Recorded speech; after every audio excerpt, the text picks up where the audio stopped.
Bahasa Inggris susah juga.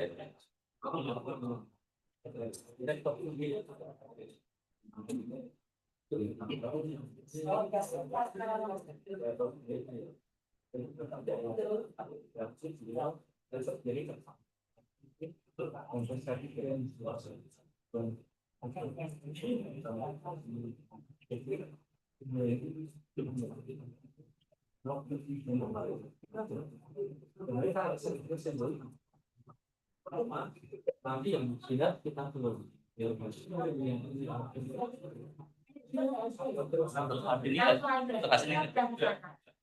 Berarti dokter sini nggak jadi ditanya. Karena beliau Sudah disampaikan. Tapi langsung pengiriman sedikit. Ada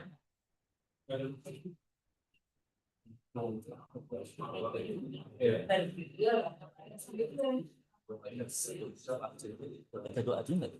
Random sih nggak ada. Kasih prayer ya. Begitu aja.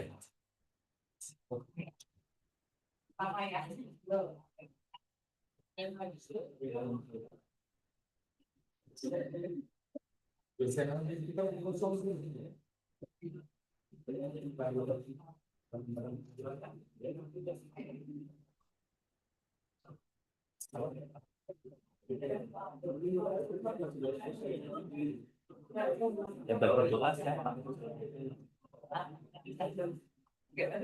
masih tahu jangan datang pas.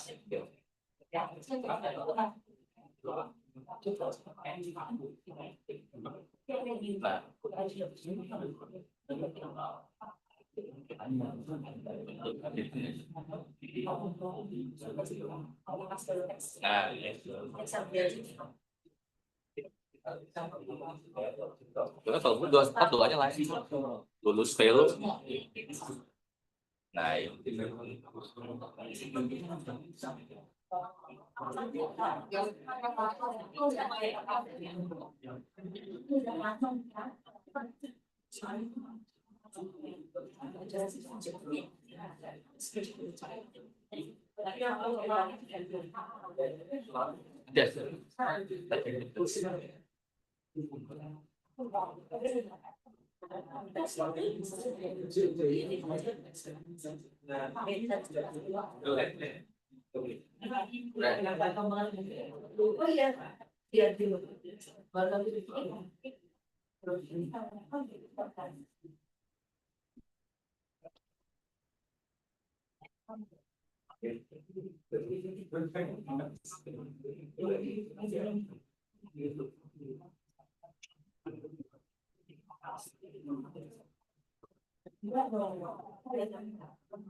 Assalamualaikum warahmatullahi wabarakatuh. Good morning to all of us. Please allow me to introduce myself. My name is Alvin. I'm your host for today's event. First of all, I would like to welcome the Honorable Dr. Rifanda Nuaji, neurologist, subspecialist consultant in neurovascular, neurointervention, imaging ethology, ophthalmology of Dr. Muardi General Hospital, also Master of Health, Fellow of American Academy of Neurology, and the Head of Department of Neurology for Faculty of Medicine, Universitas 11 Maret. Also, I would like to welcome the Honorable Dr. Yeti Habarsari, neurologist, subspecialist consultant in neurorestoration and neuroengineering, Master of Health, and also Head of Neurology Staff Group for Dr. Muardi General Hospital. The Honorable Dr. Barit Lukman Hamidi, neurologist, Master of Health, subspecialist consultant in neurocritical care of Dr. Muardi General Hospital. The Honorable Dr. Hendri Gunawan, neurologist, Fellowship of Neurorestoration and Neuroengineering, Chairman of Indonesian Neurological Association Chapter Cirebon, Head of Department of Neurology for Faculty of Medicine of Universitas Swadaya Gunung Jati Cirebon, and the Honorable Ms. Lee Sekyu, Bachelor of Science, Regional Sales Manager of Asia Pacific and representing GTech Neurotechnology Hong Kong Limited, and all of the distinguished colleagues of today's event. Welcome to today's expert lecture, and hands-on session around brain-computer interface for stroke neurorestoration supported by Indonesian Neurological Association, Universitas 11 Maret, and Dr. Muwardi General Hospital of Surakarta, Central Java.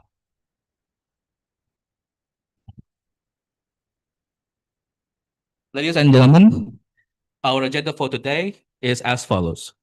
First, an opening remarks for Dr. Yeti, and the second is recitation of prayer. The third is a welcoming speech from the head of the Neurology Medical Staff Group, Dr. Modi Hospital, and expert lecture as the first session, brain-computer interface application for stroke neurorestoration, followed by discussion. And the second session is hands-on in application of brain-computer interface for stroke neurorestoration, followed by discussion, and closed by photo session. The first, we would like to start with a recitation prayer from.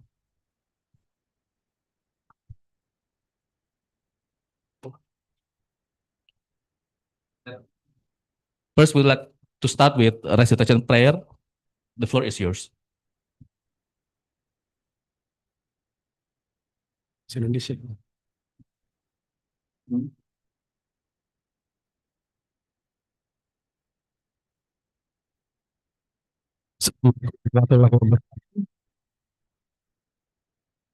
Selamat pagi, dokter, tamu undangan serta sejawat residen sekalian. Izinkan saya untuk pada hari ini membuka acara dengan berdoa. Berdoa akan saya pandu dengan ajaran agama Islam. Bagi yang beragama non-Islam bisa menyesuaikan.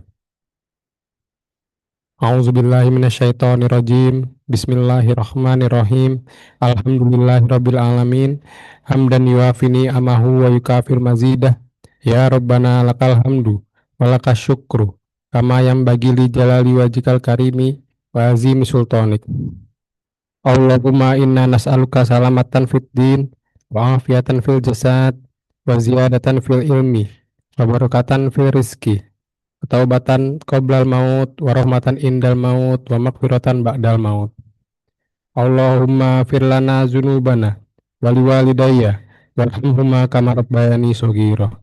Allahumma gfir lil muslimina wal muslimat, wal mu'minina wal mu'minat, al ahya'i minhum wal amwat, innaka sami'un qaribu mujibu da'wat. Subhanakallahumma wa bihamdika, asyhadu an la ilaha illa anta, astaghfiruka wa atubu ilaih. Rabbana atina fid dunya hasanah wa fil akhirati hasanah wa qina azabannar. Subhana rabbika rabbil izzati amma yasifun wa salamun alal mursalin walhamdulillahi rabbil alamin. Assalamualaikum warahmatullahi wabarakatuh. Waalaikumsalam. Next, we would like to cordially invite Dr. Yeti Hambasari, neurologist, for an opening remarks. The floor is yours. Terima kasih, Dr. Alvin. Assalamualaikum warahmatullahi wabarakatuh. Selamat pagi, Dr. Rifan, selaku Kepala Bagian Neurologi, Dr. Ba'arit, Dr. Ervina, staf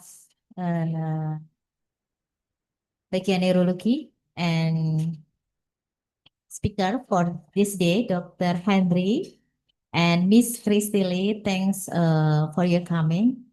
And we pleasure you give us a lecture about PCI, and one day we can collaborate with research about PCI.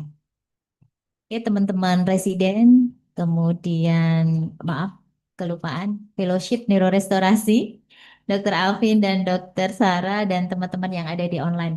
Alhamdulillah, tak lupa dari itu ya, dari sponsor, lupa. Temannya Pak Uling dan kawan-kawan dari Karisma. Ingatku Mac Venture melulu. Dari oke. Cut. Oke, alhamdulillah hari ini kita kedatangan salah satu mungkin pakar ya, saintis tentang PCI. Jadi sama sebenarnya saya juga tidak terlalu tahu ya, mungkin dasarnya tahu, tapi secara mendalam tentang PCI kita belajar bersama-sama. Sebenarnya PCI ini adalah salah satu modalitas yang bisa kita gunakan untuk terutama untuk pasien-pasien yang mengalami defisit neurologis, misalnya stroke, CP, cerebral palsy dan lain sebagainya. Memang beberapa modalitas bisa kita gunakan, salah satunya adalah PCI. Apakah PCI ini sama dengan neurofeedback kan mengolah gelombang ya atau lain? Mungkin lain ya, mungkin beda. Ya, otomatis akan beda, tapi bedanya di mana? Dari risetnya Miss Miss Christy sama Dr. Henry sudah dilakukan ya untuk outcome-nya itu udah ya dok ya. Baik, semoga hari ini bisa berjalan dengan lancar dan bisa memberikan manfaat untuk kita semua. Wassalamualaikum warahmatullahi wabarakatuh. Waalaikumsalam warahmatullahi wabarakatuh. Thank you, Dr. Yeti, for an insightful remarks. Next, we would like to start the first session of today, a first lecture led by Dr. Yeti as the moderator with the topic of brain-computer interface or BCI application for stroke neurorestoration. We would like cordially invite Dr. Henry Gunawan, neurologist. The floor is yours.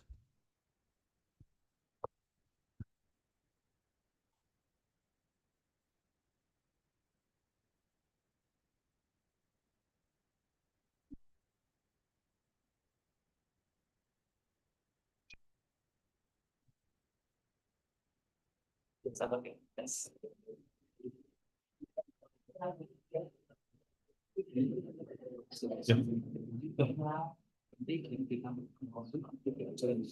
belum. Yeah, I would like Jum dulu ya. pronounce you, Miss Liz, apa? Or Miss Christy, Christy Lee.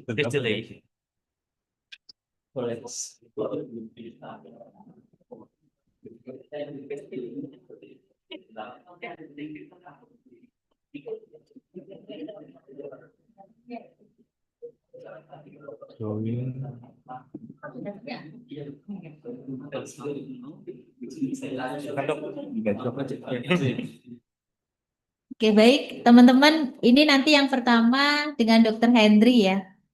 Pembicara pertama dengan Dr. Henry. Saya cari contekan dulu judulnya.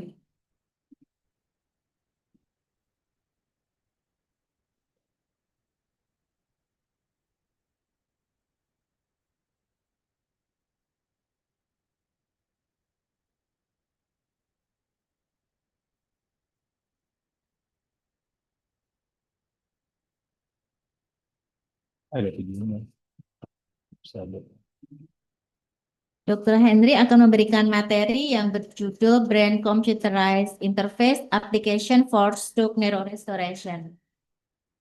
Dr. Henry, beliau lulusan fellowship dari Rumah Sakit Dr. Muardi dan FKUNS. Angkatan yang pertama, kemudian beliau berkecimpung di Pokja Neurorestorasi Perdosni, dan sekarang beliau bekerja di RSUD Walet Cirebon ya dok ya. Baik, sudah ya dok ya. Silakan Dr. Henry, waktu dan tempat kami persilakan.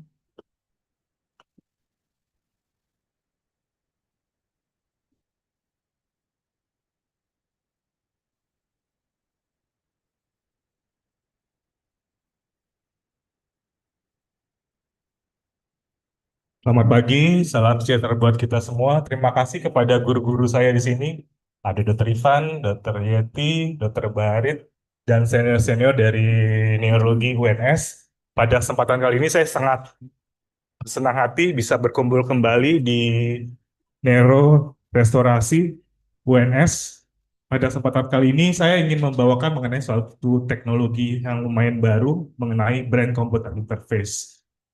Sebenarnya ada 5 alasan kenapa kita neurologi wajib mengetahui brain computer interface. Dari namanya aja setidaknya ada 5 alasan yang saya cari. Satu, brain computer interface. Brain berarti sebenarnya adalah otak. Jadi itu adalah cakupan dari neurologi sebenarnya. Yang kedua, di bidang neurorestorasi sudah banyak modalitas-modalitas neurorestorasi. Dan kalau kita lihat, kita bandingkan dengan neurorehab, apa bedanya? Kalau neurorestorasi nanti pendekatan lebih ke top down, kemudian kalau neurorehab lebih ke bottom up. Nah, salah satu teknologi yang bisa menyatukan antara top down dan bottom up adalah neurorestorasi. Yang ketiga, neuroengineering. Kenapa? Kalau kita searching, kita googling, kata kuncinya neuroengineering, maka akan muncul pertama kali adalah brain computer interface. Yang keempat adalah dengan adanya teknologi-teknologi neurorestorasi, sudah banyak sebenarnya modalitas-modalitas kita ketahui. Brain computer interface adalah salah satu teknologi yang bisa menyatukan beberapa modalitas itu yang kita pakai. Salah satunya mental imagery, virtual reality, robotik, dan lain-lain. Dan itu bisa dikombinasikan dalam satu rangkaian dengan brain computer interface. Alasan yang kelima adalah kalau kita lihat brain computer interface, kita sudah banyak melihat ada modalitas-modalitas untuk melakukan terapi. Salah satunya adalah brain computer interface. Kalau yang lain mungkin modalitas untuk diagnostik saja. Sedangkan brain computer interface bisa menyatukan antara diagnostik dengan terapeutik. Oleh karena itu, brain computer interface merupakan salah satu teknologi yang mungkin bisa sangat berguna buat kita semua. Guideline atau agenda expert lecture kita adalah mencakup apa itu neurorestorasi, desain neurorestorasi stroke, dan apa kesimpulannya. Mengapa kita membutuhkan neurorestorasi terkini? Kalau kita lihat teknologi dibutuhkan karena kita lihat pendekatan rehab lebih pada repetitif saja. Sedangkan defisit neurologis berat sulit sekali melakukan latihan intensif. Sedangkan kita berbatas pada waktu, time dependent.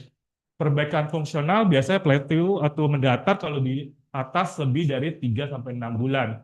Sehingga akibatnya neuroplastisitas tidak tercapai. Di sini pasien juga kadang-kadang karena melakukan terus-menerus jadi bosan, motivasinya berkurang.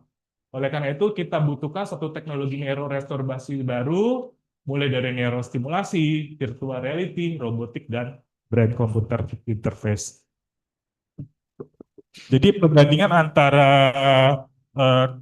top down dan bottom up. Kalau kita lihat, fokus utama dari top down adalah kita menstimulasi di otak langsung dengan menggunakan modalitas yang kita sudah punya, GCS, TMS, dan lain-lain. Sedangkan bottom up lebih pada latihan fisik, robotik, dan device, tujuannya untuk memberikan input sensorik dan feedback untuk memperbaiki fungsi dari motorik. Tentu kelebihan dan kekurangannya bisa masing-masing. Untuk kelebihan dari top down adalah bisa kita lakukan regulasi eksitasi kortikal secara langsung. Bottom up lebih murah. Biasanya kurangan dari top down adalah membutuhkan satu teknologi dan inovasi. Pada intinya kombinasi sinergis antara top down dan bottom up dibutuhkan untuk modalitas yang baru dan jauh lebih bermanfaat dibandingkan rehabilitasi konvensional biasa, terutama pada kasus-kasus yang berat. Modalitas yang kita lakukan bersama-sama ini sama-sama penting, perlu dikombinasikan untuk mendapatkan perbaikan yang maksimal. Ini perbedaan antara neurorehab dengan neurorestorasi. Kalau kita lihat, neurorehab terapis biasanya bekerja pada level distal dan secara fisik, tujuannya untuk mengaruhi susunan saraf pusat, untuk bottom up. Tujuannya untuk mempengaruhi neuroplastisitas. Sedangkan neurorestorasi contohnya kita kombinasikan antara BCA exoskeleton di sini. Robotik mungkin teknologi baru tapi lebih ke perifer kerjanya. Baru kita harapkan dengan gerakan berulang-ulang, repetitif, terjadi neuroplastisitas.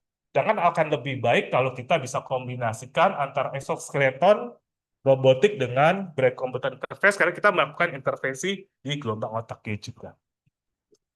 Ini mungkin teknologi yang sudah lumayan lama kalau di dunia, mungkin teman-teman sejawat sudah mengenal Stephen Hawking yang menderita ALS, yaitu beliau kesulitan untuk melakukan fungsi berbicaranya dengan menggunakan human computer interface untuk berkomunikasi, bisa melakukan komunikasi dengan menggunakan teknologi ini untuk berinteraksi dengan lingkungan-lingkungan sekitar. Sedangkan BCS sebenarnya sudah merupakan teknologi yang sudah ada. Ini adalah salah satu klip di Kick Andy tahun 2015 dengan menggunakan pemanfaatan gelombang otak untuk membantu penderita dengan gangguan-gangguan motorik. Can you hear me? Nah, sekarang BCI sudah sangat berkembang mulai dari tahun 2000 sampai 2011 sampai 2020. Kalau 2000-an mungkin sudah ada dengan menggunakan kognitif dan persepsional untuk rehabilitasi. 2001 sampai 2010 sudah mulai bisa mendeteksi drowsiness, video game. Kemudian 2011 sampai 2020 sudah sampai ke brain-to-brain interface. Jadi antara dua individu bisa berkomunikasi langsung dengan menggunakan perangkat brain computer interface. Atau kita sebut dengan multiplayer gaming dan lain-lain. Nah, ini harus kita pahami mengenai definisi BCI. Apa itu BCI? BCI sebenarnya adalah suatu sistem yang dapat menerjemahkan antara gelombang otak atau parameter aktivitas otak lain ke dalam satu perintah atau mekanisme kontrol tanpa peran langsung dari otot atau sistem gerakan yang disadari. Definisi ini nanti akan banyak sekali aplikasi-aplikasinya kita bisa lakukan bersama-sama.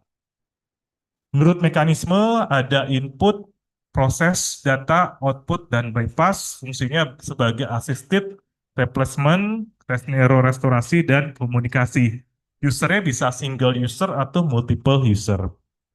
Nah, tadi mungkin sekilas yang sudah Kristi sampaikan sebelumnya, yaitu apa ya parameter-parameter yang bisa dilakukan, mulai dari invasif dengan menggunakan brain implant, dengan menggunakan Neuralink. Elon Musk sudah mulai melakukan brain implant atau invasive approach, atau non-invasif yang sering kita pakai di sini bisa dengan EEG, kemudian fungsional magnetic resonance, fMRI, kemudian MIRS juga sudah banyak sekali dipakai di luar.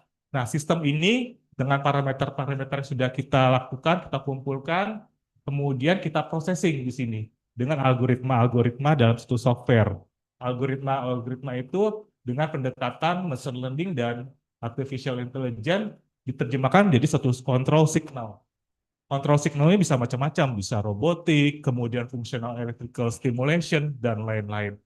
Ini ada perbedaan-perbedaan antara invasif dengan non-invasif approach. Yang sering kita pakai sekarang adalah input yang non-invasif. Ini adalah beda-bedanya antara fungsional magnetic resonance imaging atau fMRI, kemudian magnetoencephalografi, kemudian dengan fMIRS, dan yang paling sering kita lakukan adalah dengan menggunakan perangkat EEG sudah sangat kita kenal.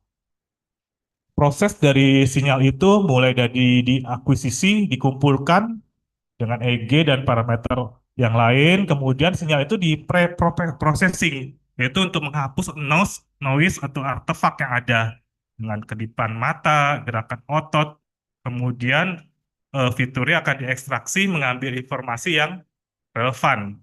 Kemudian dengan menggunakan pendekatan artificial intelligence diklasifikasikan dan diterjemahkan dalam suatu perintah. Nanti perintahnya bisa macam-macam. Bisa kursi roda, robotik, speller, dan lain-lain. Kedepannya mungkin sudah banyak nanti penelitian-penelitiannya dari tahun 2015 dengan 2035 kegunaan dari BCI. Tujuan dari BCI neurorestorasi ini adalah menggantikan peran traktus motorik, susunan saraf tepi dan otot untuk eksekusi motorik secara bypass dengan input yang dimasukkan dalam komputer dan tugasnya dilakukan untuk sensory feedback untuk meningkatkan fungsi dari otak spesifik atau BCI learning. Tujuan nanti adalah meningkatkan neuroplastisitas untuk meningkatkan aktivitas otak yang dimodifikasi oleh BCI. Ini adalah sedikit video bagaimana BCI bisa membantu untuk pasien-pasien stroke. Or dancing, or lifting a weight, requires precise communication between our brain and muscles. However, damage to the brain, like a stroke, can disrupt that communication and hamper movement. Is it possible to restore mobility? Different areas of the brain control the movement of different parts of the body. Think about it like a remote control to a garage door. You need the right remote control to open the door. When a part of the brain is damaged by a stroke, it shuts down and it can't send signals to where it's supposed to, like a broken remote control. But other parts of the brain still function perfectly. The brain is actually very flexible, and different parts can be trained to take on new functions. Could another still healthy part of the brain be trained to move that part of the body? In other words, can we create a new remote control? First, we need to be able to access the signals the brain sends during movement. It's possible to listen to those signals with advanced electrical sensors. When a signal is detected, it can be interpreted by a computer, which can then convert it into a command, such as moving a cursor.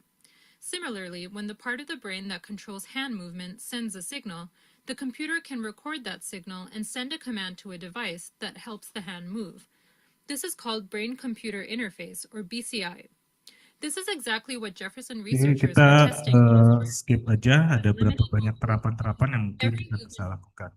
Jadi untuk BCI neurorestorasi ini bisa untuk memakai gerakan-gerakan motorik, sensorik, untuk gangguan komunikasi, kognitif, dan untuk berinteraksi dengan lingkungan-lingkungan sekitar. Saya akan fokus pada neurorestorasi motorik stroke di sini, di mana triggernya adalah untuk motor imaginary, kemudian eksekusi TEMS dengan action observasi. Dengan melakukan peran dari motor imaginary ini, pasien akan membayangkan gerakan pada otak.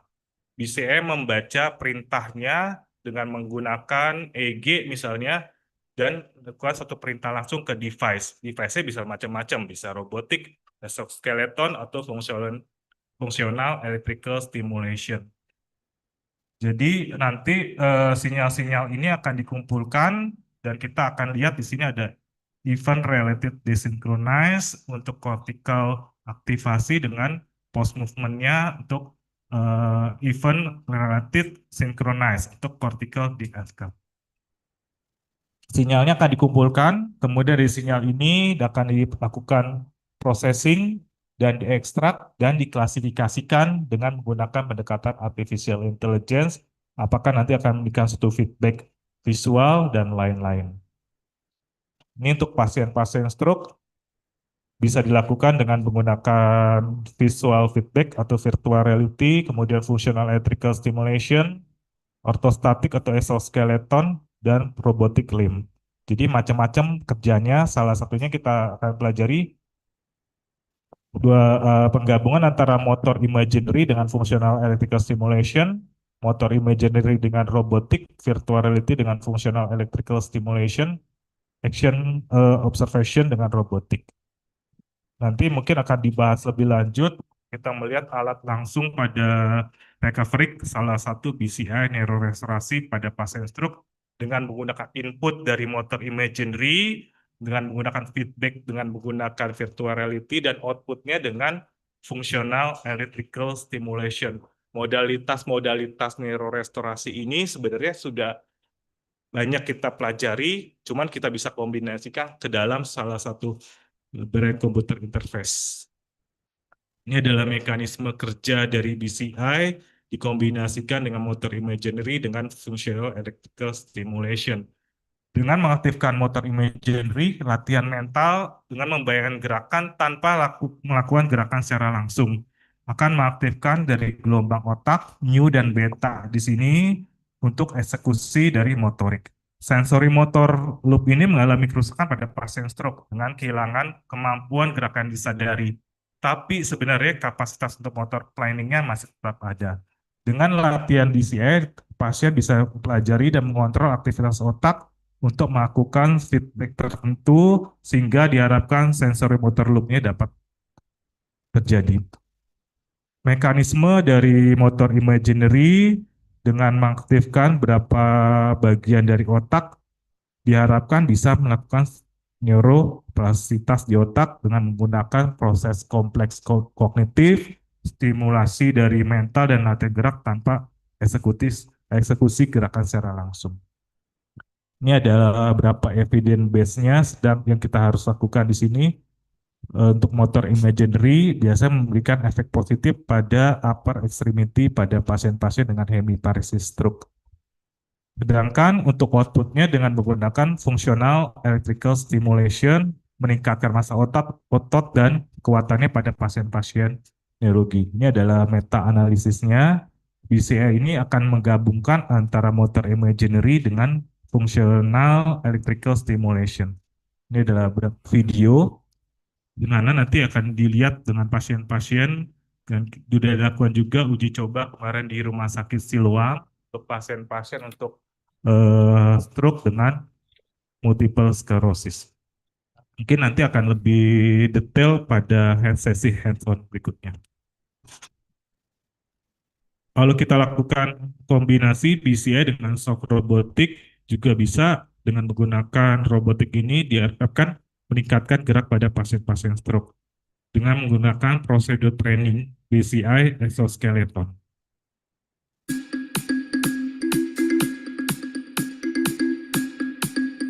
Sebenarnya basic dari Stroke BCI is one of the most agak frequent relevan causes dengan of death robotik and skill. long-term invalidity, being also a case within rehabilitation, which is an integral component of the complex treatment of these patients. Based on the recent evidence about the brain plasticity, neurorehabilitation methods are being developed, aiming to support the recovery and formation of neural connections.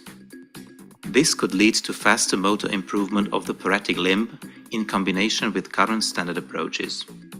At the Institute of Measurement Science of the Slovak Academy of Sciences, we developed an intelligent system of a robotic splint for assisted neurorehabilitation. The system works on a principle of the brain-computer interface. The principle consists in an analysis of the measured electrical brain activity, electroencephalogram, during the mental imagination of the predefined movement, in our case moving the wrist upward. The measurement of the electroencephalogram, or EEG in short, consists in non-invasive recording of the electrical brain activity on the scalp using the conducting electrodes. Such a measurement represents a standard clinical approach. After setting up the EEG cap, the electrodes are filled with a conducting gel. The acquired values of the recorded EEG signal are processed by the computer, which is connected back to the robotic splint. The paretic arm is fixed in the robotic splint to make the patient feel comfortable. During neurorehabilitation training, the passive sequences when the patient is instructed to relax are alternated with active sequences when the patient is instructed to mentally imagine the movement of the paretic hand. The system detects patient's mental imagination of the movement based on the changes in EEG activity in the sensory motor cortical area. This is due to synchronization and desynchronization of the EEG rhythm. The patient is rewarded by the splint moving the wrist in a predefined way. Ya, ini yang sudah diuji coba kemarin di Rumah Sakit Siloam di Village untuk pasien-pasien dengan stroke dengan multiple sclerosis. Mungkin nanti Kristi bisa menjelaskan efikasinya dan hasilnya.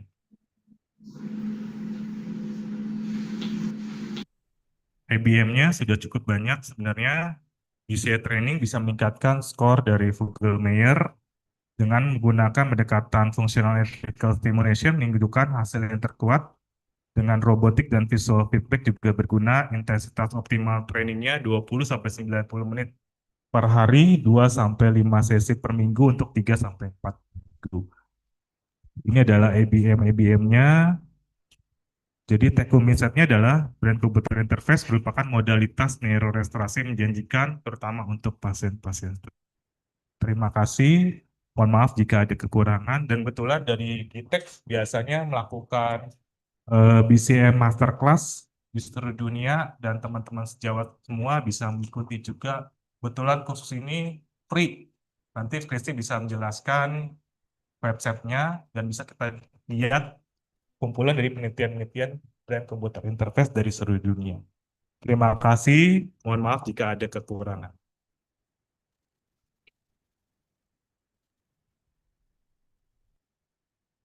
Thank you, Dr. Henry, for such an insightful resources. I would like to invite Dr. Yeti Hambasari as moderator to lead the discussion session. The floor is yours.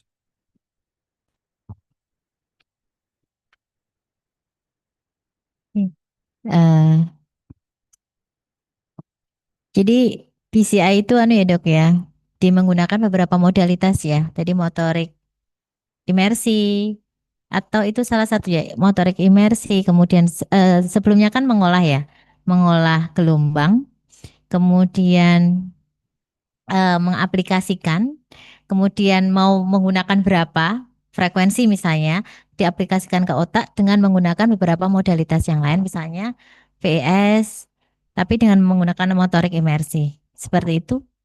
Ya dok, prinsip tadi kan ada definisi dari BCI dok. Jadi kita kumpulkan dulu parameter otak yang mana kita mau lakukan.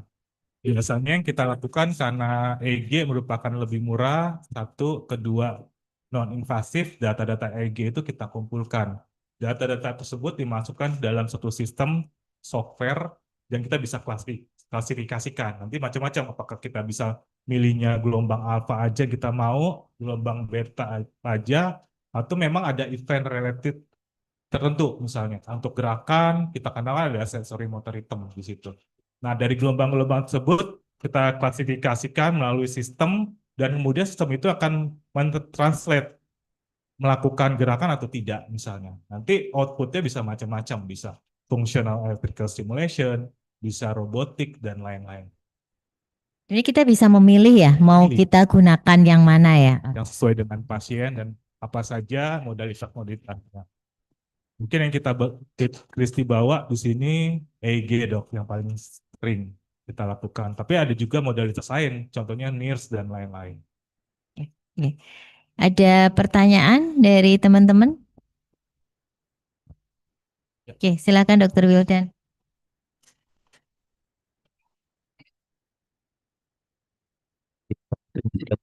Si Dokter Hendri atas presentasinya sangat menarik sekali dokter. Terkait brain computer interface ini dokter. Jadi kan ini memang mengintegrasikan penggunaan gelombang EEG ya, dokter, yang saya tangkap itu. Nah, sedangkan yang kami sebagai residen itu memang ada beberapa kendala biasanya waktu melakukan pemeriksaan EEG itu seperti impedance yang sering sekali muncul ataupun artefak yang juga sering kali muncul. Nah, ini apalagi kalau alat penggunaan alatnya itu menggunakan EEG portable kami yang di ICU itu juga menggunakan headcap itu memang sering sekali muncul impedance. Belum juga mungkin masalah ground seperti itu, dokter. Nah, untuk terkait yang penggunaan alat untuk EEG untuk PCI ini, dokter, apakah memang juga muncul kendala seperti itu atau ini mungkin lebih modern lagi, jadi impedance itu tidak terlalu mengganggu seperti itu, karena memang kalau misalnya gelombang EEG-nya tidak sesuai, misalnya banyak artefak, kok mungkin juga akan cukup mengganggu untuk fungsi restorasinya, dokter. Mohon arahan, terima kasih, dokter. Pertanyaan yang cukup menarik ya dok ya. Nanti memang kita butuh ngelihat ada software, ada hardware-nya. Mungkin setiap perusahaan bisa sudah banyak sekali kelebihan dan kekurangannya. Salah satunya tadi dengan menggunakan EEG khusus, nanti harus kita validasi dulu software dengan hardware tertentu. Jadi nanti Gtek juga sudah ngembangin dok, dikombinasikan gelombang EEG dengan TMS dok.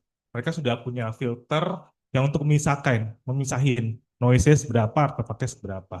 Nah, itu kelebihan dari perusahaan-perusahaan brand computer interface dan mereka sudah punya trialnya sudah lumayan banyak juga dan bisa memisahkan antara gelombang otak dengan gelombang TMS misalnya. Kalau TMS kan dengan gelombang suara aja sebenarnya sudah mempengaruhi gelombang otak dan baru diluncurkan dari Gitek sebenarnya sudah ada dok.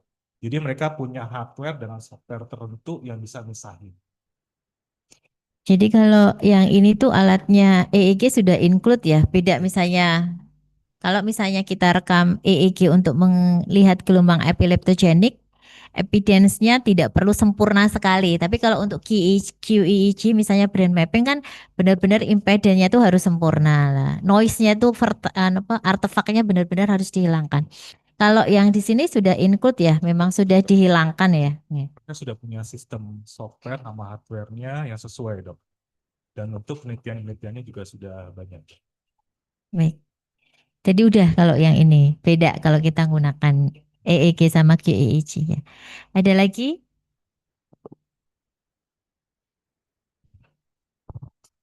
Cintanya dok, izin tanya dok. Monggo Dokter Ivan. Menarik tadi. Sebenarnya pertanyaan Dokter Widal itu juga menarik ya. Bagaimana nanti sinyal. Cuman begini dok, Kari kalau terkait ground itu kalau perangkat itu DC itu sebenarnya tanpa ground lebih aman dok. Dia tidak ada noise. Ya, jadi kalau ini kan berarti kan wireless dia menggunakan DC ya, menggunakan baterai ya. Ya, Jadi noise-nya justru malah minimal. Tetapi kalau dia menggunakan arus AC, maka grounding-nya itu menjadi sangat penting seperti tadi yang dikhawatirkan. Ya, kalau impedance jelas ya, itu kan bagaimana elektrodenya merekam. Nah, mungkin gini dok, pertanyaannya apakah di BCI ini bisa dilakukan oleh pasien di rumah dan kita kontrol dari rumah sakit misalnya. Jadi ya ini dok. kan long distance ya, karena kan kalau itu bisa maka itu akan sangat bagus. Pertama kali mungkin bukan BCI-nya, tetapi EEG-nya itu sendiri, gelombang EEG-nya bisa kita capture, sementara pasiennya memakai topi tadi. Saya sempat lihat tadi ya, cap-nya itu di situ di depan. Itu saya kira kalau misalnya sensitivitas dari elektrodenya bagus, kemudian pemasangannya simple, maka itu mungkin bisa dilakukan di rumah, sehingga kita bisa melakukan controlling long term-nya. Kemudian baru nanti bisa dilakukan programming untuk connecting dengan misalnya motorik upper arm atau lower arm itu bisa lebih sangat. Mungkin mohon komentarnya dok, matur nuwun. Ya dok, kebetulan di luar sudah banyak dok yang sudah mengkombinasikan BCI ini cuma melakukan teleneurorestorasi, misalnya pasiennya di rumah dok. Sudah ada beberapa penelitian-penelitian, jadi nanti pasien lakukannya di rumah, tenaga medis misalnya di rumah sakit. Nah itu sudah ada beberapa penelitian dan hardware dan software juga. Penelitian-penelitian BCI ini sudah sangat berkembang baik di luar negeri dan mudah-mudahan nanti di Indonesia bisa scale up dengan kita melakukan satu komunitas bersama untuk belajar sama-sama dengan teknologi baru ini. Kebetulan saya juga baru belajar banyak dok BCI ini dengan mengikuti webinar-webinar dari Gitek ini. Jadi dari mereka webinar ini free dok, pembicara dari seluruh dunia dan kita bisa explore sama-sama di sana dengan teknologi yang terbaru. Yang akan sebentar lagi adalah bulan Maret ya, Maret 2026 nanti akan saya share linknya dan teman-teman sejawat sekalian bisa sama-sama mengikuti webinar itu secara gratis.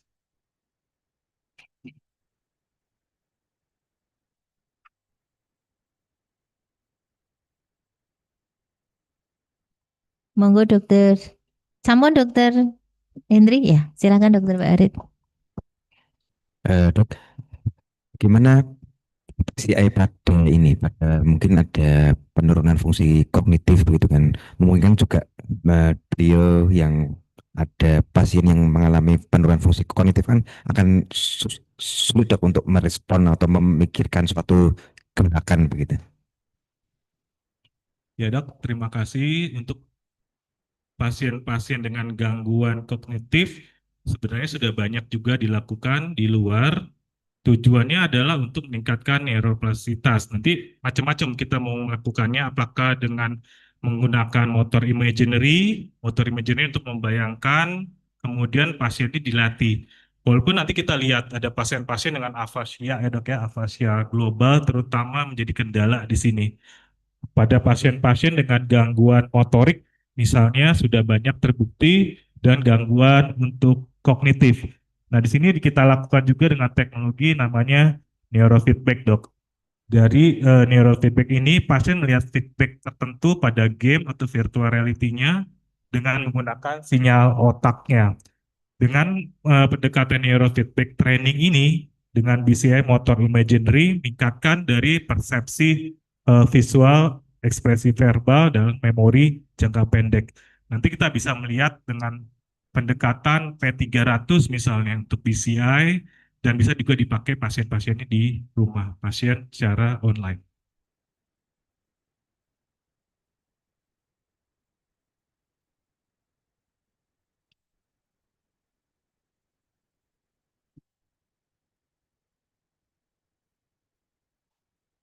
Ya, silakan. Yang pertama dari Graviola Kusuma, Dokter Graviola Kusuma. Ya ya. Oh, ini menanyakan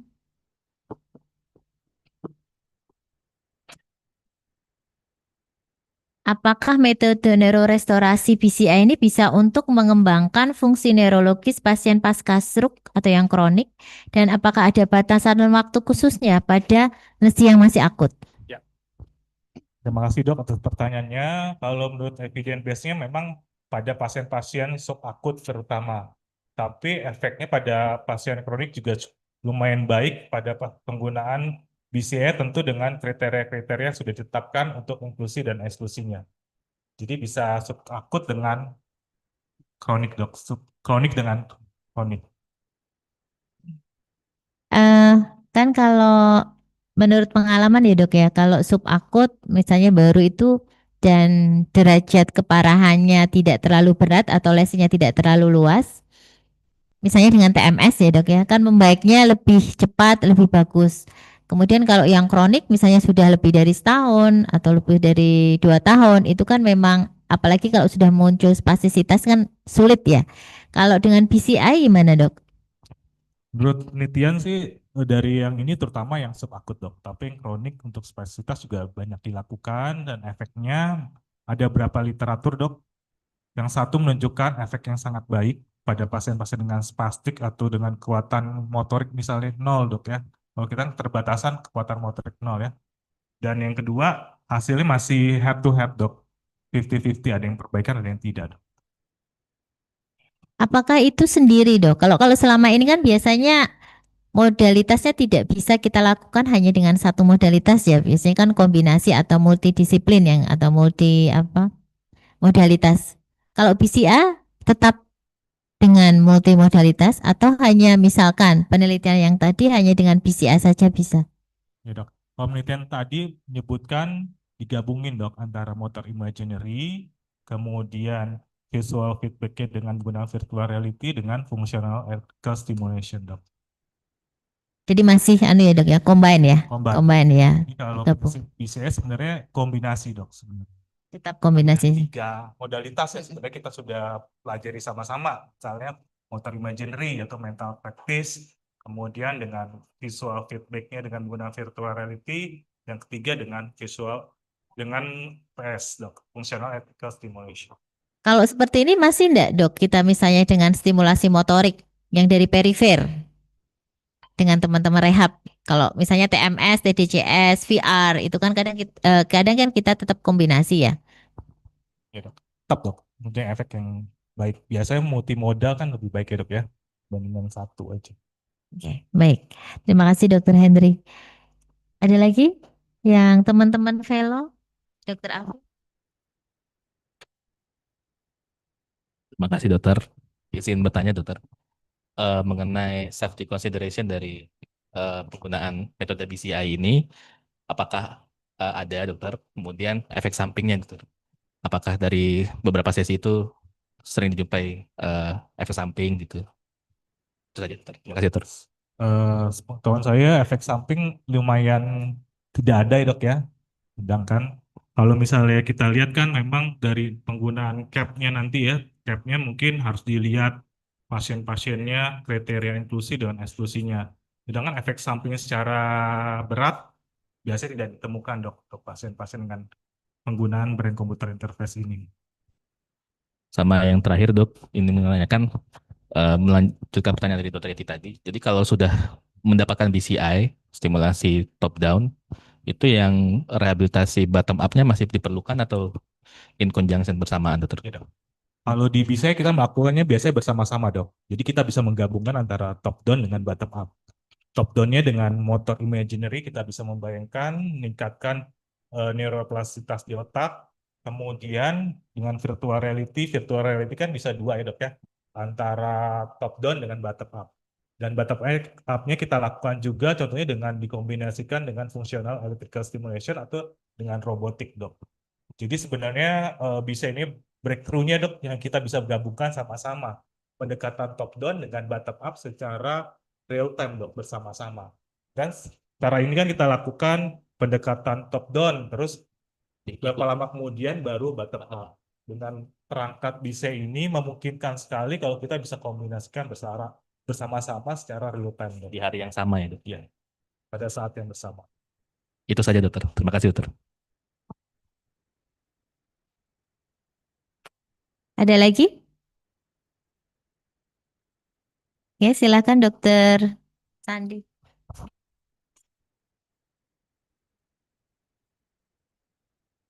Terima kasih atas kesempatannya Dr. Yeti.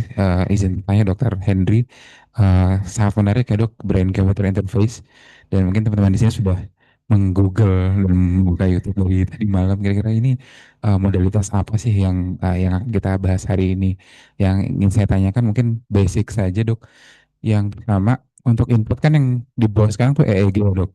Untuk saya juga kemarin sebelum masuk neuro dulu bahkan mendengar Neuralink gitu dok dari maaf kalau menyebut merek. Itu kan invasif ya dok ya, dan bahkan beberapa pengembangannya dipasang stenting untuk menerima sinyal di korteks gitu, seperti itu.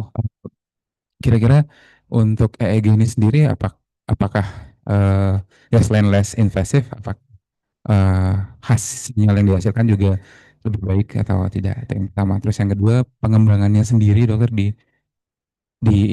Indonesia, di Asia terutama, mungkin tadi sudah sedikit banyak ngobrol dengan Miss Christy. Kira-kira pengembangannya sudah seperti apa di Indonesia? Saya rasa itu dokter. Terima kasih dokter. Terima kasih. Yang pertama nanti kita harus melihat kebutuhan pasien dok. Sebenarnya sebagai kita bisa memilih modalitasnya mulai dari parameter yang cocok ke pasiennya, kemudian kita lihat neurorestorasinya mau seperti apa. Nanti kita bisa simulasikan atau kita bisa cari modalitas BCI yang terbaik buat pasiennya. Jadi setiap pasien mungkin bisa berbeda-beda kebutuhannya dengan risk and benefit-nya.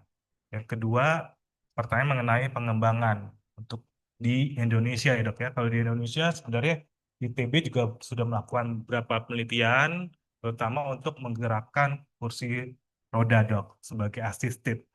Cuman karena tidak ada bridging antara dokter dengan teknisi, jadi belum banyak kita pakai penggunaan BCI ini. Oleh karena itu, saya mengharapkan ada dukungan dari teman-teman sejawat sekalian, senior-senior sekalian untuk melakukan BCI inisiatif. Kita mau buat salah satunya dengan komunitas BCI, dok.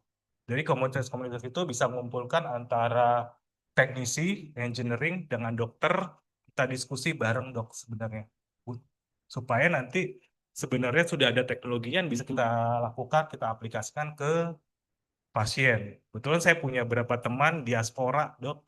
Dia anak ITB, udah kerja di luar dengan BCI-nya, tapi tidak bisa diterapkan di Indonesia. Nah, kalau kita bisa bangun jembatan, kita buat komunitasnya sama-sama, di situ bisa kita diskusikan apa saja yang kita mau buat untuk peningkatan penggunaan BCI ke depannya. Baik. Nanti kalau pas ada pertanyaan, ada hands on ya dok ya, mungkin mereview sebentar karena kita kejeda sama sholat Jumat. Untuk sesi yang pertama saya akhiri. Terima kasih Dokter Hendry, applause buat Dokter Hendry. Saya kembalikan ke moderat, ke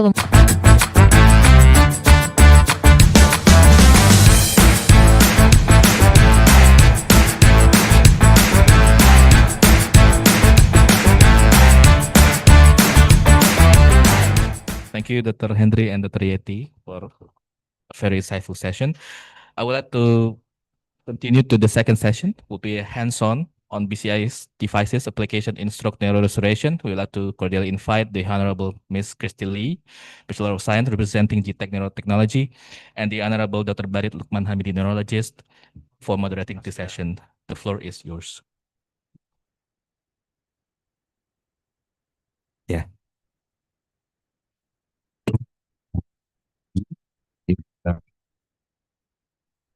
Attention time. Yeah, okay. We in second session of hands-on. I will be your moderator. Oh yeah. This event is launched in via Zoom and YouTube. So the participant is not only in this room, but many center in Indonesia. Okay, today we will explore more about PCI technology, especially for neurorestoration. PCI, I think, is more like Prof. Xavier in X-Men. Yeah. We can imagine something and we can move in something too. Begitu. Before we begin our session, it is my pleasure to introduce Mr. Kekili, yes, our facilitator today from G Technology. Okay, yeah. The CV can in this slide, the CV of Miss Christie. Miss Christie is a facilitator from G Tech Neurotechnology. He is highly dynamic professional, extensive experience across Asia Pacific region. In neurotechnology, Christy also bring diverse background from medical devices, biotechnology, and even more. And the previous job is very broad. Yeah. Okay. I hope this session we can explore more and fuller. We can just welcome for Miss Christy. The floor is yours.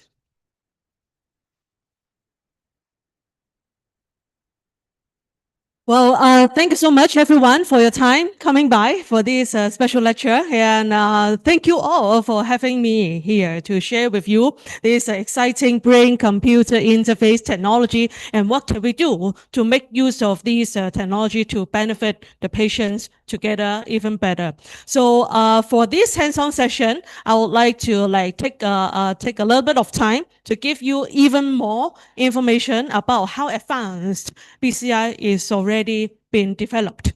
Then would go back to more focal, how BCI applied it in the neural rehabilitation, neural restoration technology that I've put on this table. So I would also show you those more advanced and also then this very exciting neural restoration system as well. So yeah, let's start. So GTech Medical Engineering is a Austria brain-computer interface company founded in Austria 26 years ago. Our headquarters is in Heidelberg and our factory is in Graz. And I have learned from our founder and also from our clients that actually the origin of BCI in Europe is actually from Graz. That's where our factory is based. And our company has branches, direct branches across the world. And I'm based in Hong Kong. I'm born and raised in Hong Kong, based in Hong Kong for Asia Pacific region. And I also have a staff in Tokyo and a staff in Newcastle, Australia.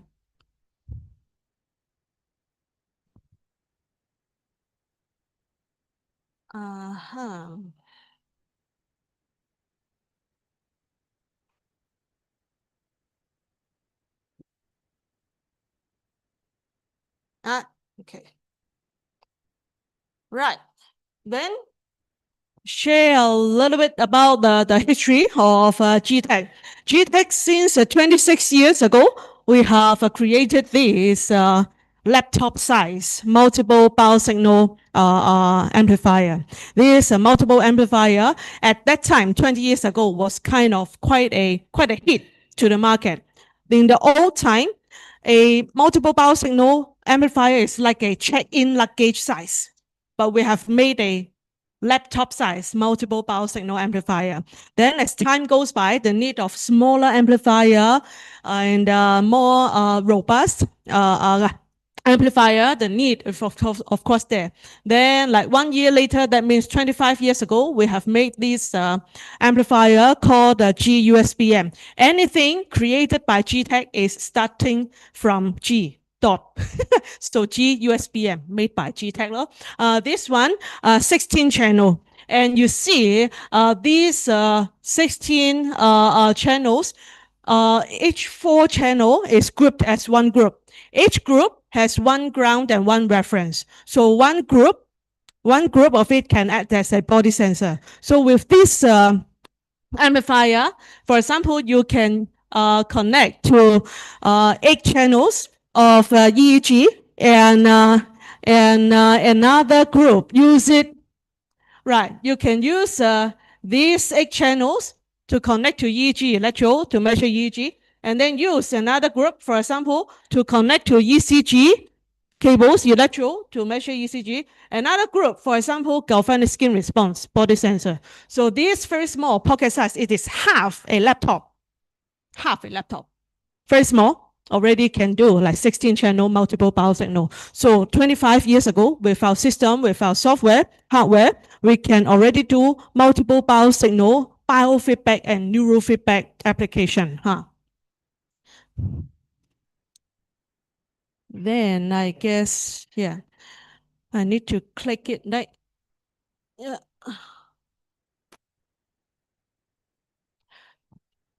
Let me go back here. Yeah, no problem. Right, then a little bit more history. Learn about the history, then we look forward to the future. Right, so here in 2008, as I said, the need of more advanced amplifier is there. Then what is the more advanced need? The need of even higher number of channel. Then this amplifier here is what I have put here. Still very complex size, but this one box, this box here can go up to 256 channel, and each port is 64 channel. And this amplifier, when each port is connected to different types of connector box, which will connect to different types of electrodes. So for example, connected to this connector box with the ECOG ECOG, or even adapt to stereo EEG depth electrode, you can also do such a recording.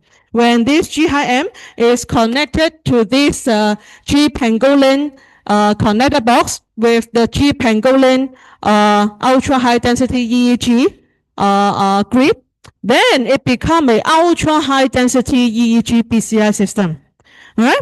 When this G-HIM connected to our TMS compatible connector box, which is here.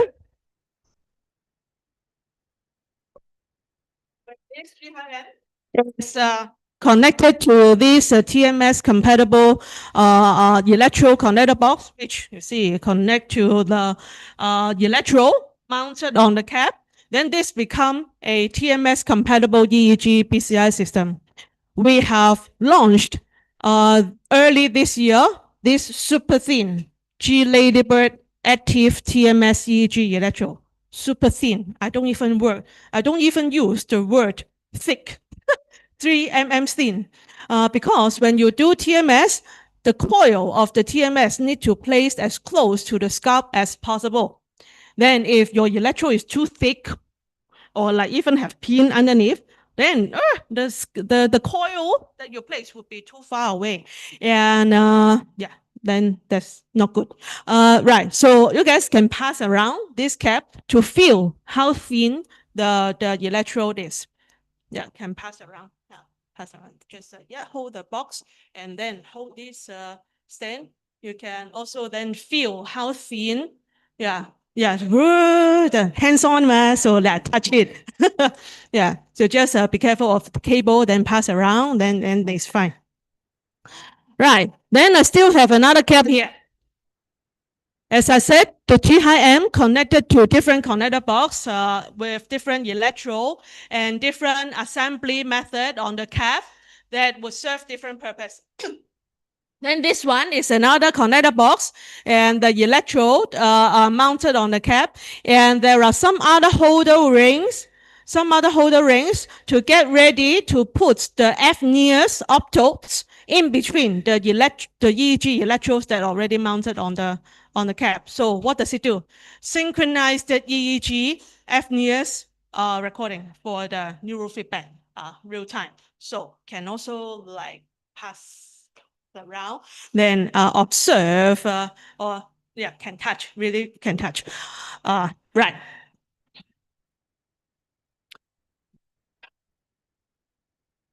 All right. Oh, that's the webcam. Good. Very good interactive. Right. So then back to this G-HIM.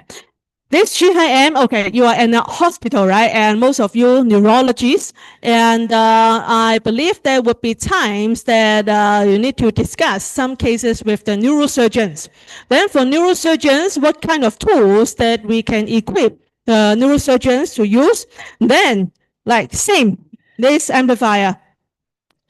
This GIM amplifier, when it is adapted to the connector box, that we can make adapter cable to adapt to any brands of ECOG, ECOG grid, or stereo EEG depth electrode.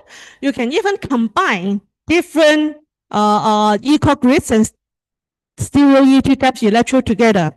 Then it is the, I need to show my PPT again. Then it would be the,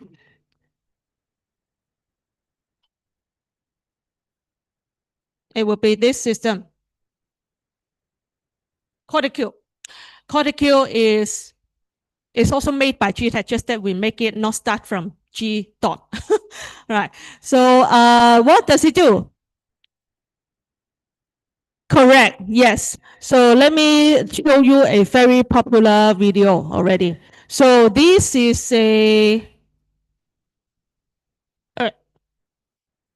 right. Make it bigger. Then I play it.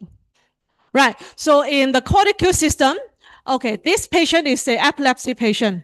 Already have the ECOG grid placed it on the cortex. It is a bedside high gamma monitoring. Right. What is high gamma? It's a high gamma. It is a band power frequency that is in the range of 80 to 170 hertz that is observed in the ECOG data when the patient is doing some task or like imagining some task. So that the high gamma band power that is extracted to do some real-time feedback back to the user of the system or to the subject. So here in this corticule system, the ECOG grid already placed on the patient.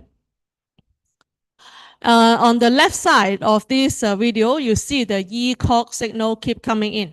ECOG signal keep coming in.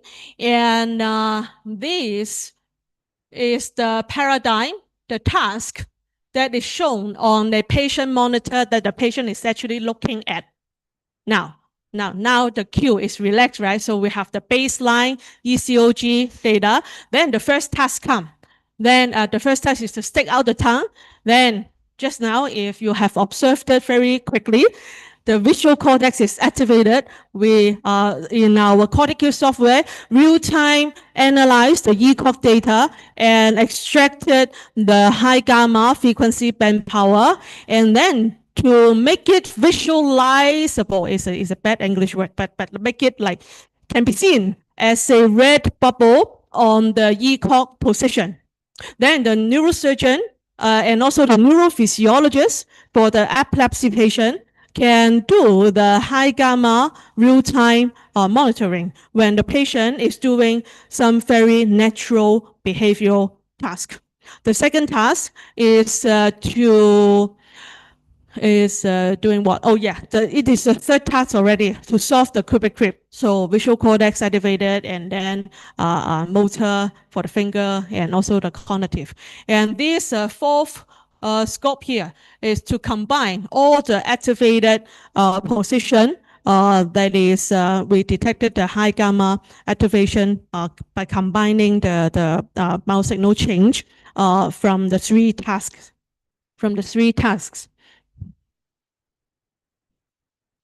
Right. So we GTech company is a total BCI solution company, from hardware amplifier to software to do the real-time signal processing and feature extraction, to like send out some trigger to control third-party devices to have a real-time feedback back to the subject. We do like all this.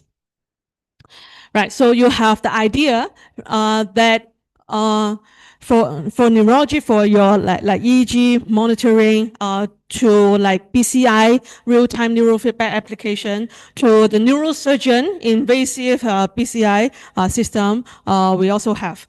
Right.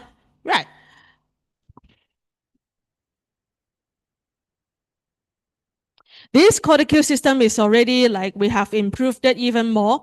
That can also do like I need to go back there again. That here, this part all the way to the amplifier is for the measurement. Then we also have upgraded with this switching unit. Switch means that we can switch the system from measurement to stimulation, which is also connected to the cortical stimulator. That this part here can also connect to some handheld probe. So like, what can we do? Like after the high gamma mapping, we have the positioning of those activated position, right? Then the neurosurgeon would like to, let me further confirm, is it really the position that corresponds to speaking number 2 in Indonesian language? Yeah, let's try. Then like want to switch the unit, then use the handheld probe, point to that bipolar pair of that position. Does it really suppress saying tua? Yeah, in Indonesian. Yeah, lah. So after this stimulation, then like can further confirm that position is correct or not, right? Right. Then what else can we do? I just actually like how many days ago? Like 2 weeks ago, I was in Kyoto for the International Intraoperative Monitoring ISIN conference. I was there. And there is a trend really coming in for the neurophysiology that is a cortical evoked potential. And if you guys have my flyer for the cortical, this system exactly can do cortical evoked potential mapping and even neuromodulation research. We can switch the system to stimulation, right? That is just simple open loop ECS stimulation. Yeah, and we can stimulate, and we already have overlaid the ECOG, ECOG grid, and stereo EEG in the brain, right? Then stimulate the target bipolar pair. Then you can real time observe the CCEP, like the CCEP spread to the other location of the cortex. And then actually you can also use our cortical software to do automated series of bipolar pair stimulation. Then in 6 minutes, how to say 6 in Indonesia? 9 minutes, you can CCEP mapping the whole brain. Then in that way, what is the use of it? Like in the operation theater, now it's more of constricted by the open loop stimulation. And we are BCI company, right? And if you have a certain research idea that need to use invasive electro, and you want to detect some biomarker from the cortex or from the stereo EEG to like real-time modulate whatever body part you want to stimulate. Like let's say you want to like real-time detect some CCEP at the parietal part, like I'm making it up. Then you want to like use this quote unquote biomarker CCEP to modulate a stimulator at the spinal cord to make something happen. For example, like that, then you can like just treat GTech as your good research partner. That we can also make this research neuromodulation thing happen together. Right. So that is like advanced, invasive, more scary. Then if I go back to here, right, then actually I'm still at the G high M history. Good. Then the need of a wireless amplifier, of course, is there. Then this is our wireless G Nautilus. This one, our latest model, what is the fun of it? Is that the electro strand can be detached from the amplifier. Let me perform for you. Like here, electro strand can be detached from the amplifier, and this electro strand is assembled on the cap, right? Then what is the benefit of it? Like what is the good use of it? Can pass around also. Yeah, then you touch, then pass around. Then like we can change the cap, like small, medium, large size more efficiently when the patient got small, medium, large head size. We have small, medium, large for adults, small, medium, large for kids. Not only that, you can also configure a EEG cap. All right, this one is pure EEG electro only.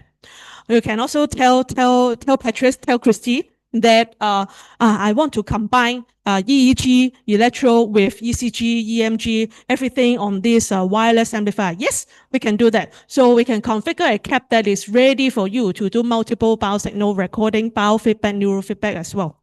Then another cap, you saw the wired cap that is combining EEG with FNIS, right? You can also have another cap that is like assembled EEG with FNIS, then just like detach, attach, detach, attach. You can do different research project with just one amplifier, but multiple cap configuration for multiple research project. So more cost effective.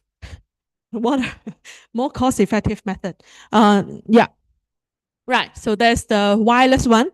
Then in the brochure, you see a funny horse on one of the brochure, right? And we just really newly launched a animal EEG device that with our software, with the API, all those can also do neurofeedback. It is this cute device here.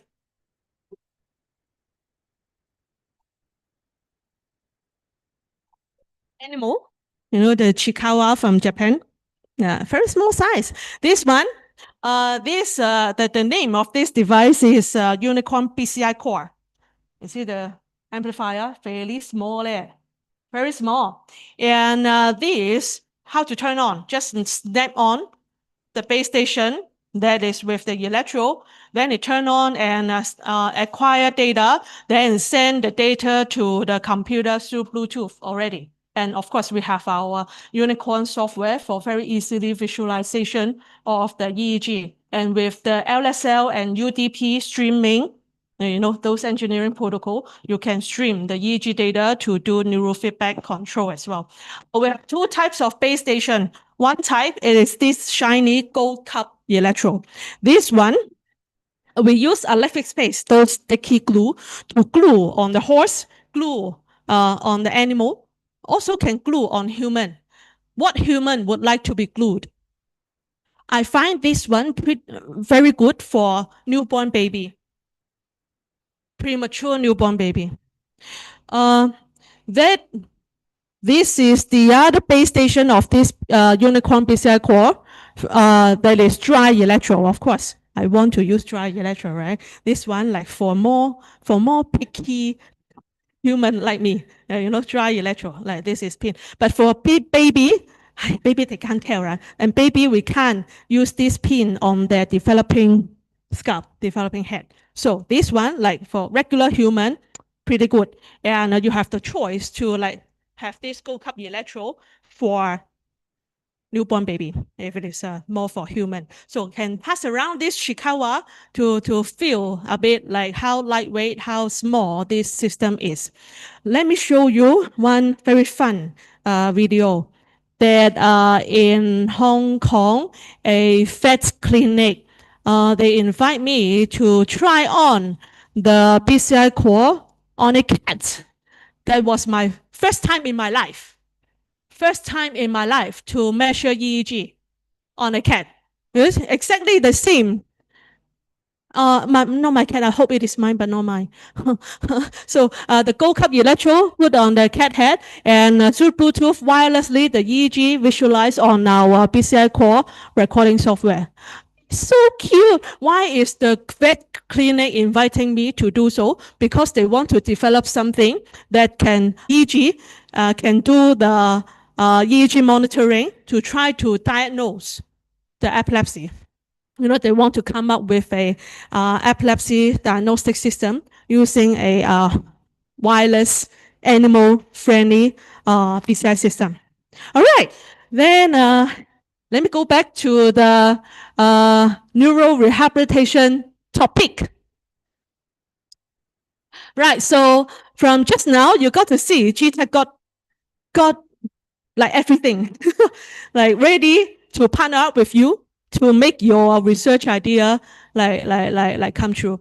We have from 8 channel to 1024 channel system, from wired to wireless, from pure EEG to multiple bowel signal to like invasive ECOG, serial EEG, open loop or closed loop neurofeedback, neuromodulation system.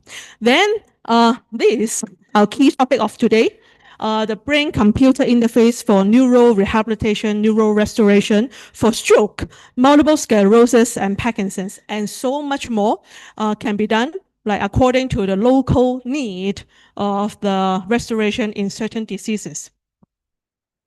Right.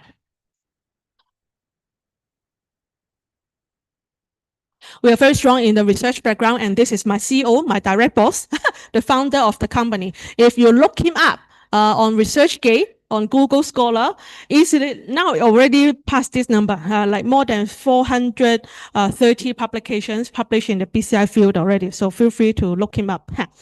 Right, then we are the only company, we are a BCI company, more than just a EEG company, that have the most number of publications published in the medicine field. We are the only one that have achieved like 50, like the color code here, more than 50, it will be deep, deep red. We are the only one that has so many, huh?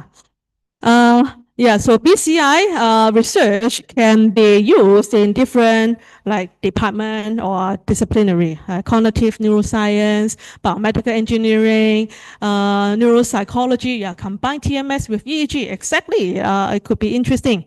I have a customer in Chinese University of Hong Kong, Department of Neurolinguistics. At that time, I'm still learning TMS EEG. I know nothing much, but I learn. They want to combine TMS with EEG. They even buy a TMS machine, brand new, and G-high-M TMS EEG system. They wanted to study how TMS can improve the subject's ability in recognizing the component of the Chinese character. You know, Chinese character very complicated, right? Each component have a meaning already. So we want to study how the physiological change triggered by the TMS can help the subject recognize better or like worse in recognizing the component of Chinese character. So yeah, the research creativity can be very wide. Creativity is limitless. So just think about what is your topic that you're interested in. Invasive ECOG, stereo EEG, functional mapping, and neuromodulation. I showed you a bit already. So we offer complete BCI system. Happy customers worldwide. So some more recap of what is BCI. Dr. Henry has explained it very well already. Just a simple recap. We have a subject, we have a patient, then we will non-invasively or invasively measure the brain signal from the subject, then through the BCI, we would extract some feature signal. We can do active BCI paradigm or passive BCI paradigm. Like for example, our Austria team make use of the passive BCI paradigm. But what is passive? Just put on the EEG cap on the subject, then the patient just be himself, do nothing. Then our Austria team has made a BCI gin tonic maker. You know, the cocktail gin tonic, mixing gin, alcohol with tonic water. So that passive BCI gin tonic maker, it is real time measuring the EEG, equine EEG, and through our BCI software, real time analyze the EEG and extract the different band power frequency, alpha, beta, delta, theta. When we are more relaxed, we have more alpha, right? So for example, if that subject has more alpha, then the computer will send out a trigger to the gin tonic maker to give more tonic instead of more gin, because he is already relaxed already, right? Then the gin tonic made as a feedback back to the subject. It's also an example of a BCI project. Right. Then in the neuro restoration system, what is the BCI behind? We have a patient we non-invasively use the G-knotless wireless amplifier with the EEG electrode, non-invasively measure the EEG from the motor cortex, because we ask the patient to actively do some task. That is active BCI paradigm, motor imagination. When the patient imagine a movement, some special EEG pattern would come out. That is the event-related synchronization. Our system would detect the event-related synchronization, ERD, to use the ERD as a control signal to control two devices in our recovery system. We use it to control, first, the virtual reality avatar. Second device that the ERD would control is the functional electrical stimulator. So use the patient's mind in motor imagination to control VR and functional electrical stimulator to give a real-time visual and muscle stimulation feedback back to the patient. In this closed loop neurofeedback therapy with enough repetition and accuracy, the new synapses can be rebuilt, neuroplasticity can be improved again. Right, these are the example of BCI principle, and the ERD principle is used in our recovery system. Those are the principle can be like further studied later. So this Professor Gert in the 1980s find out that when we imagine a movement, like we can do it together. Let's imagine hands up, right hand. Imagine. Right. So when we imagine right hand, hands up, actually in our contralateral brain, in our left brain, there is some EEG change. The EEG value become more negative. Then Professor Gert named this change of EEG become more negative events-related desynchronization. Yeah, event-related synchronization, ERD. Right, so the patient got the stroke, that it would affect the brain command to control the limb to move, right?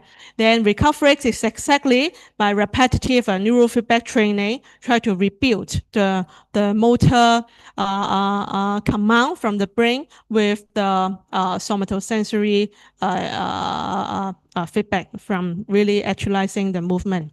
So this is how the system looks like. The patient would put on the EEG cap. The EEG cap that I just now pass around for the wireless one. The EEG cap in the recovery system, the electrodes assembled is a little bit different. In this recovery system, the electrodes are assembled more focused on the motor cortex. Motor cortex. 15 years ago, when we first make the prototype of recovery, the whole head is full of electrode. But then in our post-analysis, when we try to find where does the motor imagination ERD comes from, they are actually mostly from the motor cortex. So we optimize the time for clinical setup, right? So we just put 16 channels on motor cortex. That's good enough. So the patient put on this EEG cap with the amplifier.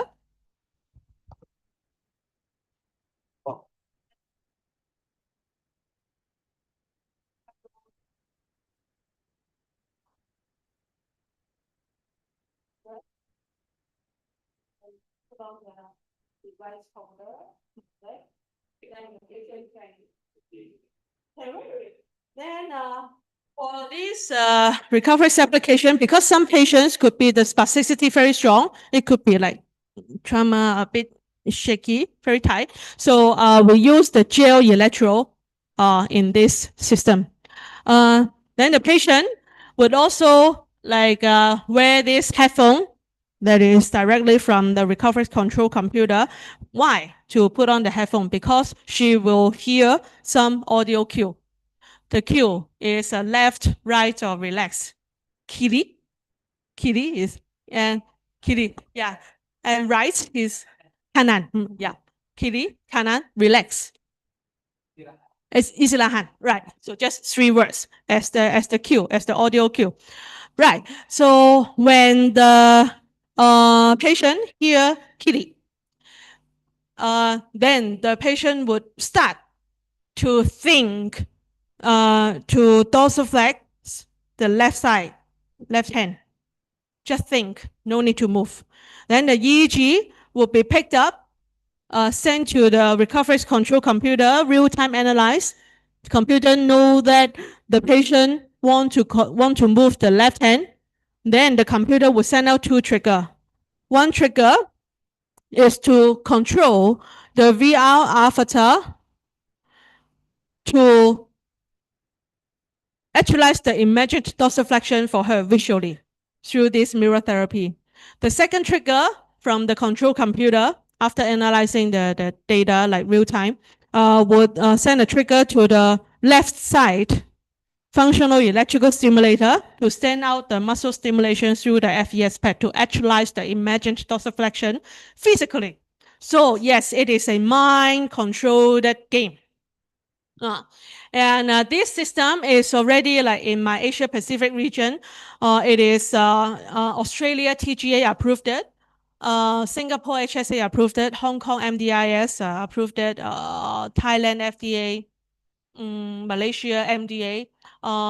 Indonesia very soon. Indonesia very soon. So no race is getting ready for all of us to treat patients better together. All right. Then some more details about the paradigm, like the task is to right after the cue, need to think, right? Then it is the design of the task. Each task takes about 8 seconds.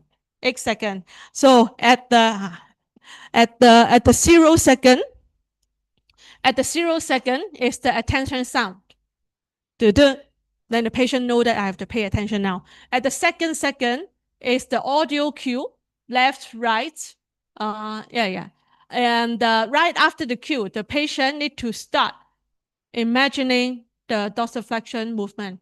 Keep sustaining the imagination, continue thinking, the hand higher, higher, higher, higher, until he or she hear the cue, relax at the 8th second. All right. Then the system, after real-time analyzing the data, the real-time feedback phrase by the computer, by the system, it is from the 3.5 second all the way to the 8th second when it is a perfect matching. So the recovery treatment session, one treatment session takes about 1 hour. And each run will start from the calibration. Christy, why do we have to do calibration? You know, not real time already, your technology, I need to like do my treatment fast. All right. A special feature about motor imagination ERD is that motor imagination can be practiced. The accuracy of motor imagination can be increased by time, by practice. So it's better to do calibration every time. Like the calibration is 80 trials of the 8 second paradigm. So it is just like 10 minute calibration. So every time the patient come in, it is personalized ERD classifier created in the computer. Then based on that very good classifier would be the real-time mind-controlled VR FES that happens in the training run. And in the training run. So if the calibration successful, the second run would be the training. If the calibration not successful, it would be like repeating the calibration. How to discern successful or not? We have a report generated from each run in the recovery system to discern the calibration report that I can show later. The third run, we always end with training. What is the difference between training mode and calibration mode? It is in the calibration mode, the system would anyhow send out the 4 second feedback. The VR avatar would move up 4 seconds and the stimulation would be 4 seconds. But in the training mode, if the patient only pay attention to think 1 second motor imagination, the VR avatar hand and the muscle stimulation would be only 1 second. It's the real-time thing really that happened after the good calibration. So in each session, 3 runs, right? Each run 80 trials. Already can do the motor imagination neurofeedback 240 trials. Compared to traditional functional electrical stimulation, muscle stimulation, or physiotherapy, usually those FES only, those therapy after 20 something trial, the muscle fatigue already. Yeah, but this one in the same hour, already 240 trials of motor imagination bridged with FES and also VR. There's the user interface. We can create physician profile and patient profile, and we can personalize the left and right side FES current value. And when we start visualizing the EEG data, we see real-time EEG coming in from the 16 electrode. And this brain diagram, when there is no yellow or red bubble pop out, it means that the contact is very good.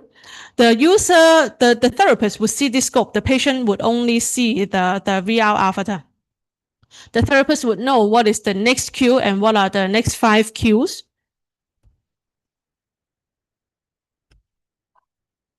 Yeah, for a normal person, when we think about the right hand movement, there will be more ERD on the left brain. This slide is to explain this and vice versa.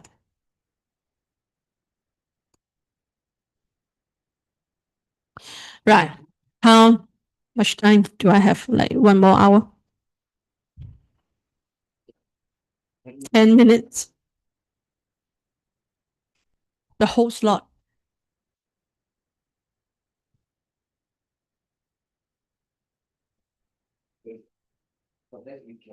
Right, yeah, okay. So 5 minutes, let me share some patient testimony. Right, this lady who is a young stroke case, 14 months post-stroke, so she is a chronic stroke case, affected side, right side. She was a hairdresser before the stroke, so she desperately wants to get back to work and to improve better. This is the EEG analysis from her. Her classification accuracy starts from 60 something. As you see along the treatment session, the standard protocol of a complex therapy is 25 sessions.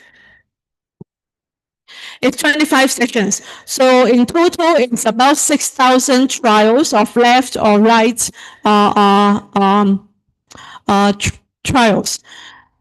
You see the motor imagination classification accuracy climbs up along the time. And this ERD pattern, what we look for in a good result is that after the standard protocol, the ERD plot, there will be more red and orange. There will be a better result. We have color-coded the ERD plot. When the EEG value become more negative, that would show in our ERD plot deeper orange or red color. So that's how we label the result. And this lady, after the recovery session, the Fugome assessment improved the 5 points. And the 9-hole peg test of this lady on the affected side, after treatment session number 1, 7 minutes 26 seconds, complete the 9-hole peg test. 5 sessions later, already improved to 1 minute 34 seconds. Then keep improving. Swap. There's the video report. After the recovery standard protocol, the complete treatment, you can use the paralytic hand to hold the comb and then to do the haircut for our recovery therapist in Austria. And on the left, that is the 9-hole peg test video report. Then let me show you this gentleman, also a chronic post-stroke, 53 years old, affected side, right side. This gentleman achieved many times 100% after like several rounds of session. And let's see the clinical assessment. This gentleman improved 20 points in the Fugome assessment after 25 sessions. So we see a positive correlation between high classification accuracy. This man achieved many times 100%, right?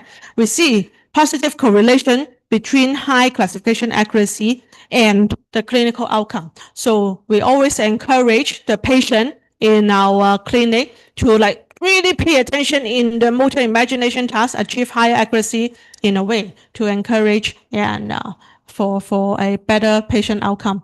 Bethel index of this gentleman improved 5 points from 90 points to 95.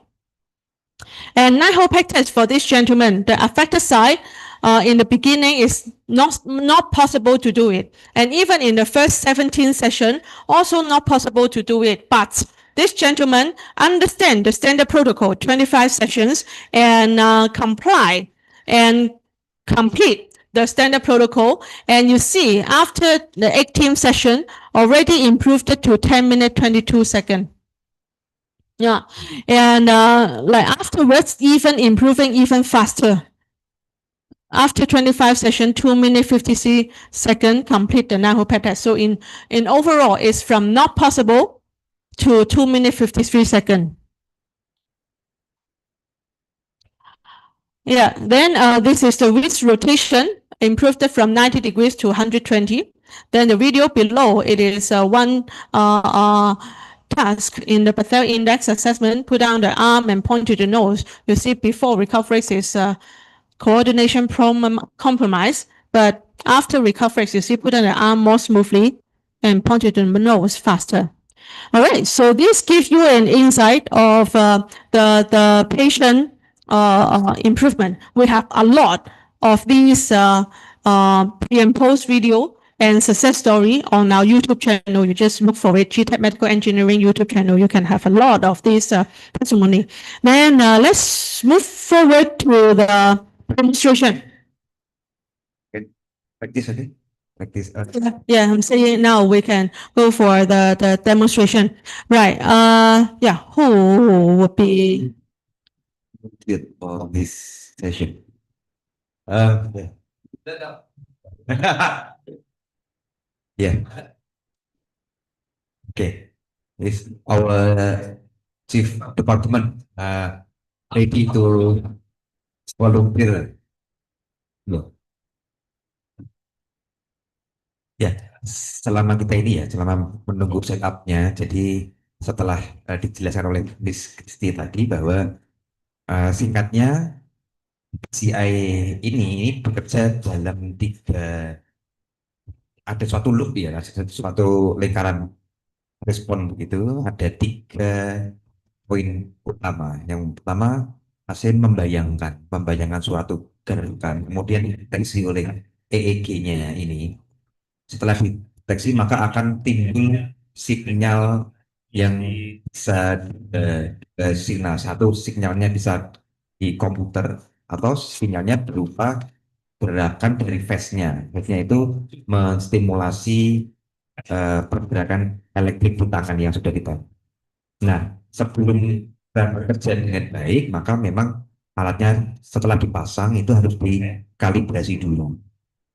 Di kalibrasinya ini memang mungkin tiap orang akan beda-beda gitu ya. Jadi memang pada dasarnya alatnya ini adalah dari 3 itu tadi, membayangkan gerakan, ditangkap atau dideteksi oleh EEG, kemudian di outputkan atau dikeluarkan dengan gerakan tangan atau ada gambaran di laptopnya gitu.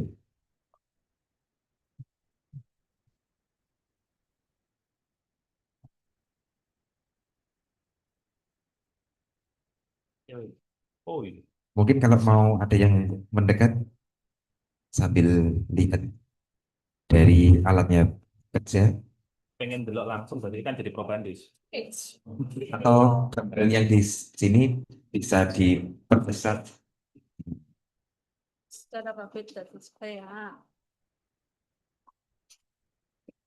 That's lebih sulai, oke.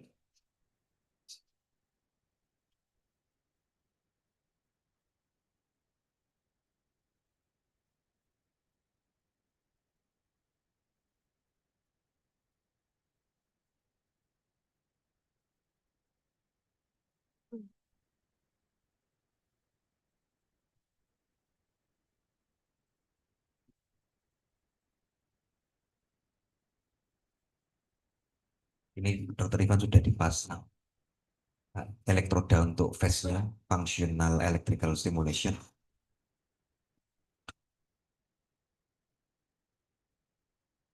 Softwarenya baru dibuka.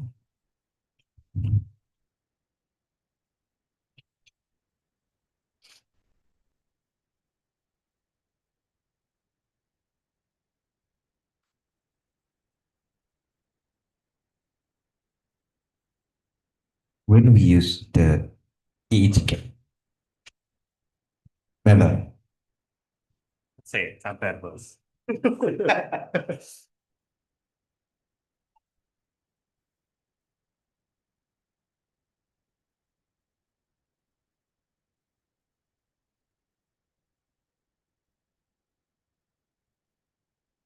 Chris, can you help me connect this battery? Let's get power for this. Okay, and then I'll put on the EEG cap on. Should I take off my glass? Yes.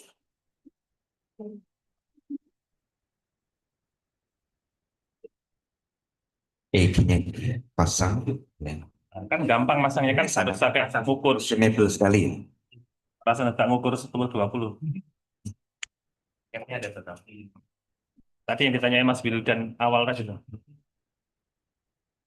Okay, after we put on the EEG cap, because our EEG cap is already like with labeled extended 1020 system labeling, then we just simply use your little finger above 2 ears, and when your thumb touch the CZ positioning, channel 7, then it is in a good position as well. Then in the Union Nation also touching the channel 7, then the cap is fine.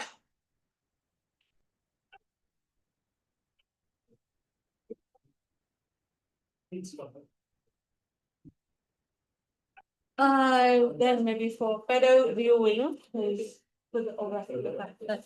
Right. I can set up the patient profile. Okay.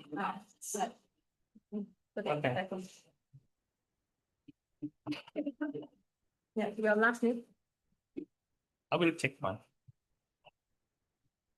Yeah, the physician actually can set up the profile for the patient. And for this system, I haven't loaded in the Indonesia language yet. But like just make it random. You look much younger than that. Yeah. It's terrible for me. No, just make it random. Okay. So for this demo, you use English. Okay. Yeah. Perfect.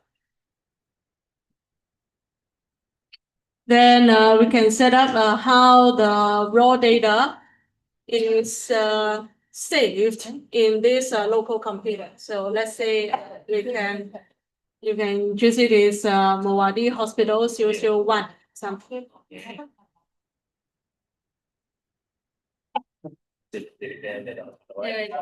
And then for this demo, I will demonstrate the upper limb. So you can choose this upper limb menu. Then let me, doctor, are you afraid of rats, mouse? No. No? Then I will give you a more fun avatar. Right. Then I set up the FES now. Right. Wait. Then now the software is connecting with the hardware. So you see connecting with the left FES. When everything all right, the active white LED will light up. Then now the system is talking with the right side. Do a self-test in the simulation. Yeah, everything all right. The active LED light up in white. So yeah, everything okay. Then I will set up a customized FES current value for doctor. I'll start stimulation on the left side. Doctor, you will feel a little bit tingling. Okay. On the muscle. I'll start now. Then when I pull up the current value slowly, then then I also observe the dorsiflexion Doctor, your hand relax, no need to resist the stimulation. Yeah, and I observe the dorsiflexion that is initiated on the hand. Yeah, when I observe maximize dorsiflexion, I pause there. Right. So for doctor, you go to gym, I can tell. Yeah, because I can see like higher than 22. Yeah. Then I set up the right side now. So yeah, relax your arm and just receive the stimulation. Relax your arm. So I slowly scroll up the current value and observe the dorsiflexion triggered on doctor's hand. Yeah. Right, yeah, then it's maximize dorsiflexion. All right, okay. So really, both hands well trained.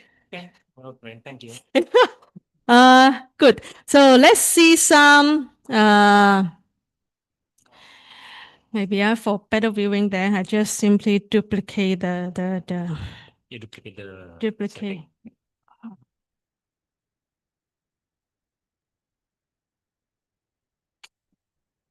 setting. Wait a minute.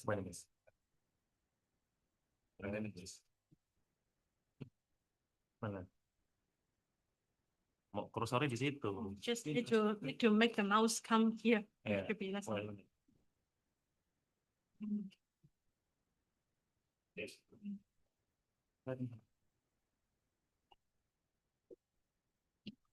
Duplicate, yeah, duplicate. Right, okay, yeah, everyone see better. Right, so just now set up the FES already, and let's see some EEG. Now it's a mess.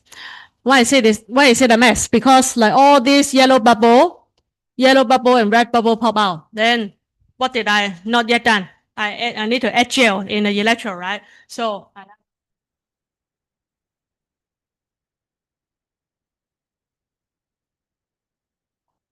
Jadi bukan sejenis gel. Gel untuk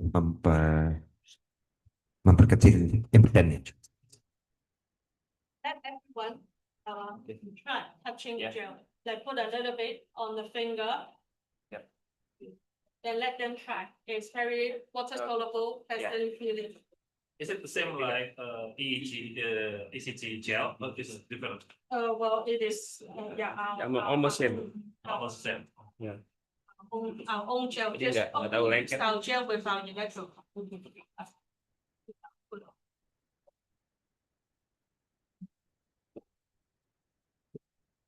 Ini seperti pakai di EEG monitornya ICU ya, jadi kan itu ada gapnya juga. Cuman kan memang lebih enak ini sebenarnya dideteksi langsung.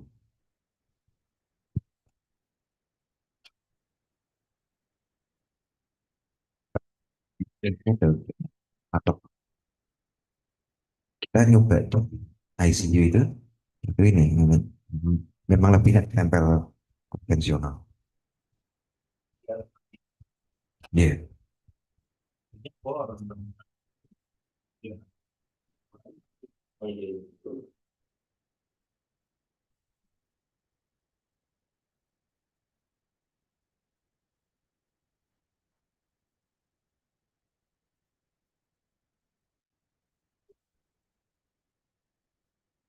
Do you use any gel or okay?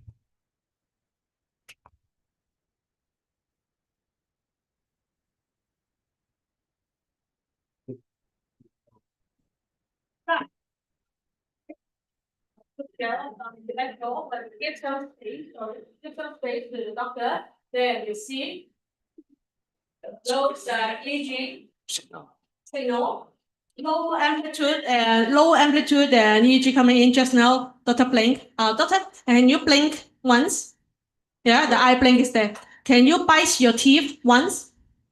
Yeah, and you see the artifact is that means it's real time EEG. It's not pre-recorded video. It's real time. So yeah, when doctor, you try to shake a little bit of your head. Shake a bit of your head, like any shaking. Yeah. So yeah, then you see the red bubble also come, right? So what is this interface? do for the therapist, help the therapist to determine the EEG value is good signal or not. In case there is some yellow bubble, it could be not enough gel, then just add some gel. Like in case there is red bubble, it could be like broken electrode, so it's real time for you to check if everything is all right. Then now is all good, the setting.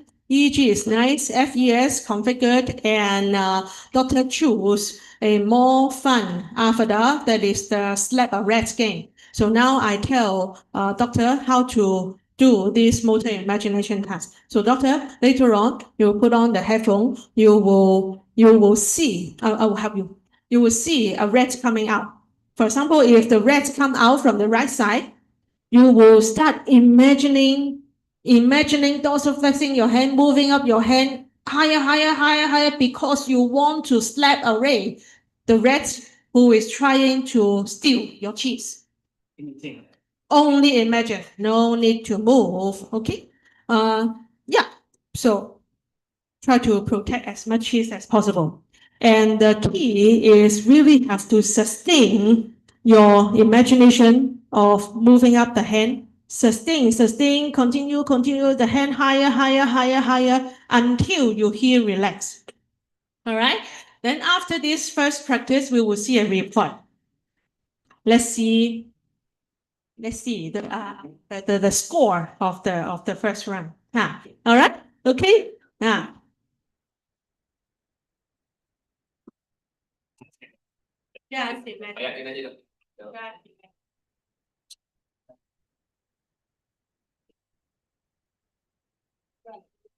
simply click stop. You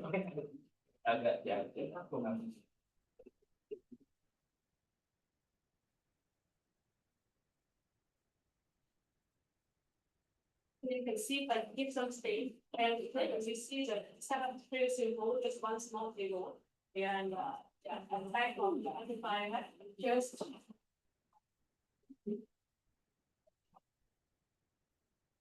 we won't put the mobile phone nearby the amplifier or the base station.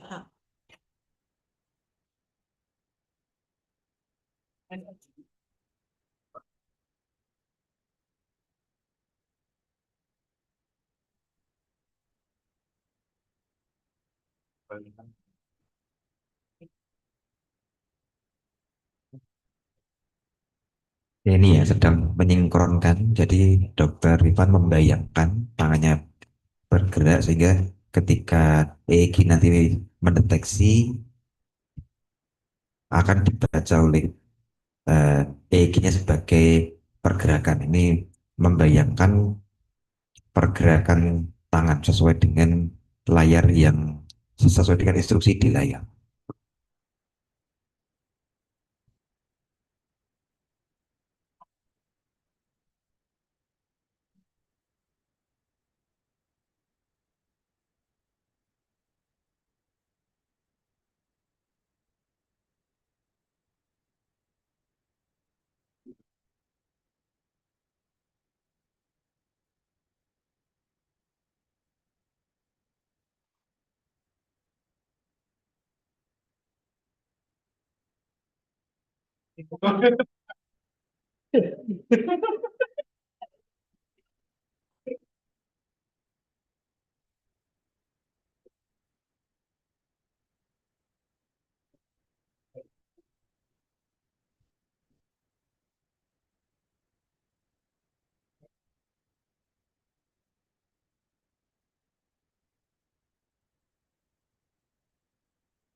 Ini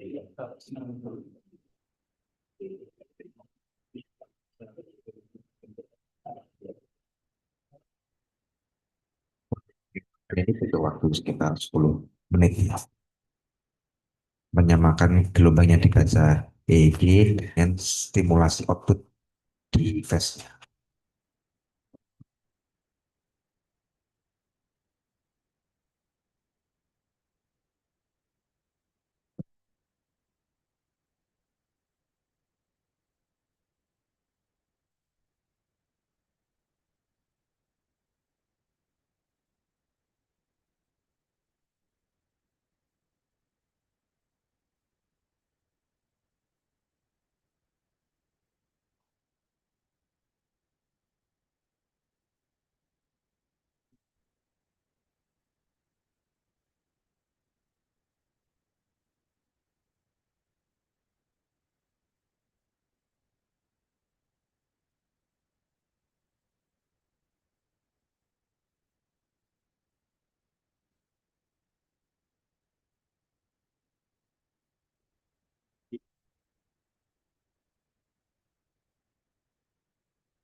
So let me explain a little bit more. Now the visual cue is the rats coming out.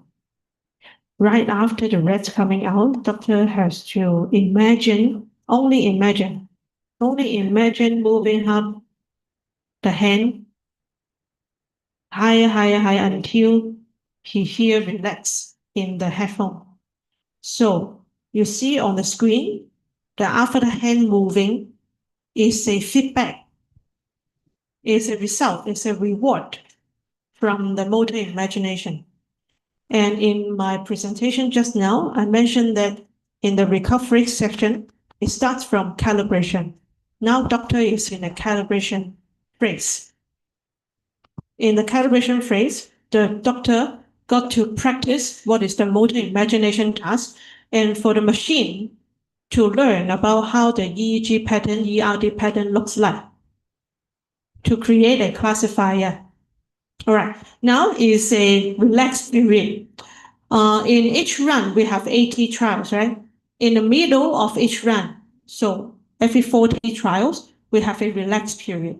So what I usually do in the relaxed period is that, do you need massage? Are you tired? You're tired. Like when I was in Siloam Hospital, there is the second patient, the lady, spasticity so strong. Like after 40 trials, like also receiving the FES feedback, right? It's at the back, very tired. So I really help her to massage. Yeah, by massage. I'm quite good in massaging. So, right, then next thing is that I would also ask the patient, how do you feel? Like, do you kind of understand the task to do? Yeah, I understand. Just imagine how my hand will going up when I see the red. What do you hear from the headphone? No, there is no sound. Really? No, should have left, right, or relax. Yeah. That's how. It must come from the right. Then I must imagine the yeah. So two cues. One cue is the visual cue, that is the rats coming out. The second cue, which is at the same time the rat come out, is the audio cue, left or right. All right, left, then the rat will come out at left, then we'll start imagining the dorsiflexion. All right, then it would be the second part of the calibration, the next 40 trials. So, yeah.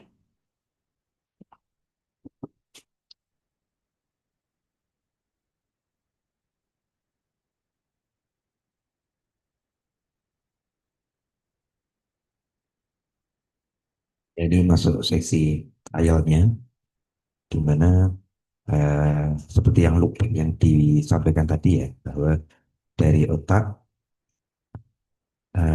mengirimkan sinyal yang diterima oleh EEG, kemudian outputnya nanti gambar screennya di layar tangan akan naik, diikuti dengan stimulasi fast yang ada di tangan sesisinya. Sehingga dengan adanya looping ini, yang awalnya hanya dipikirkan akan muncul gerakan di tangan, sehingga ketika ada orang yang ada defisit motorik begitu ya, akan berusaha rewiring atau membuat sinaps baru dari perintah pikiran ke gerakan otot.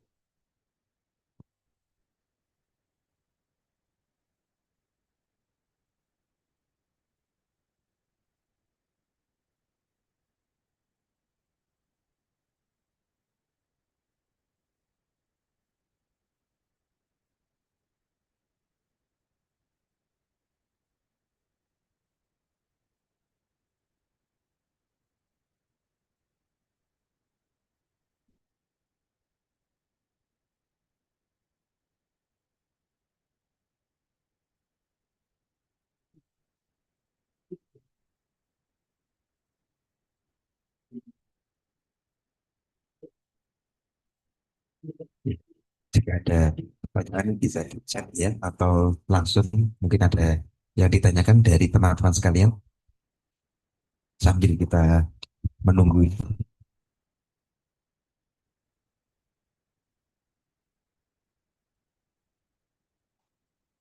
So usually in the first treatment session, when the patient first time come to your clinic to receive recovery treatment, the therapist will put more attention observing if the patient is paying attention in the task, and see if he or she needs something, like needs some more pillow or needs some help with the very strong spasticity parotid hand.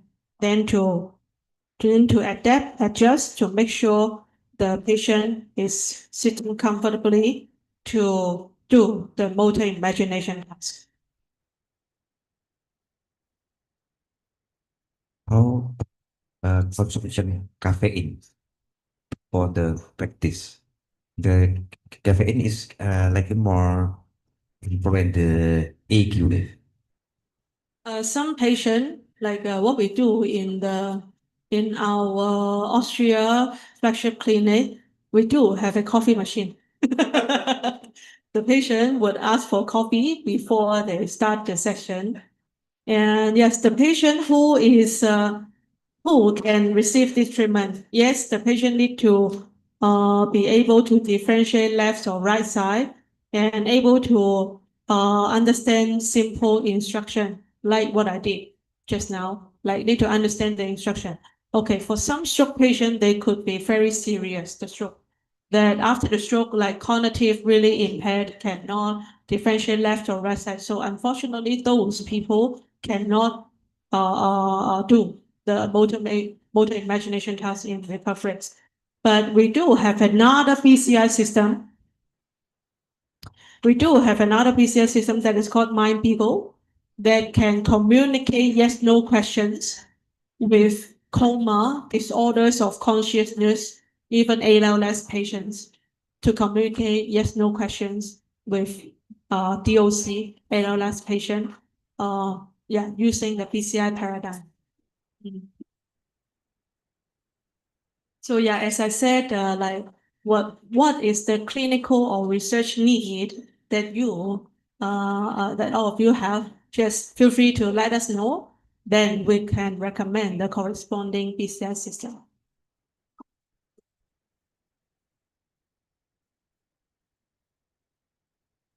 So in this calibration, we did talk quite a lot when doctor is trying to focus. So I'm also like wondering how the calibration report looks like. Because if there's too much interference, it could like affect the calibration outcome. So let's see how doctor has coped with this disturbance environment.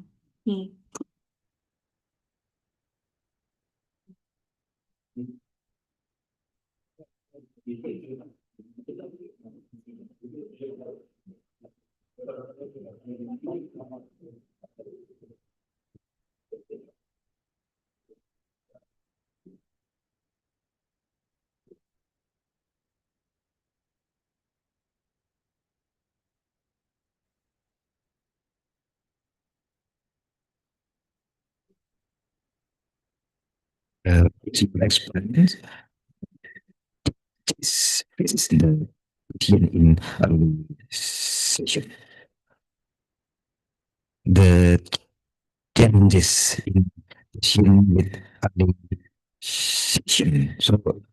So usually patient is confused. The challenge in early. Okay. So the calibration is just now done.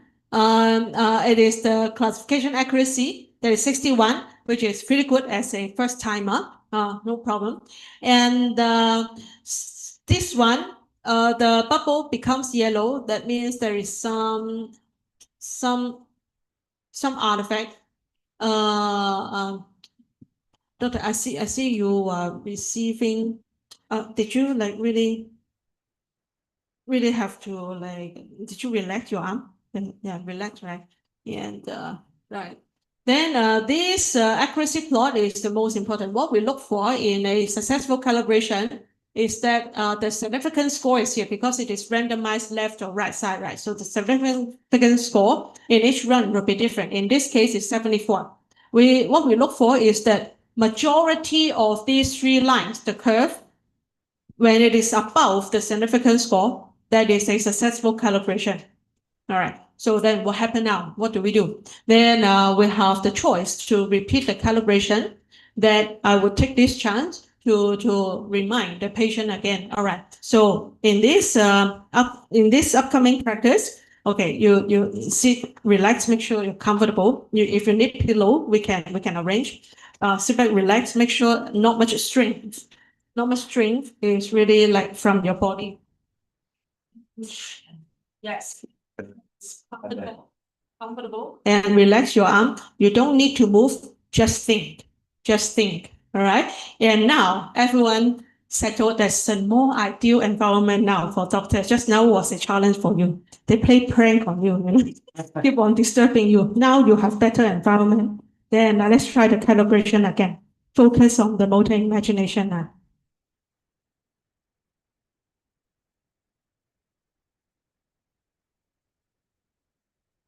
Right. So yeah, now it's really a better environment, like more quiet. And let's see the second calibration.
Well, you can see the software is already automated.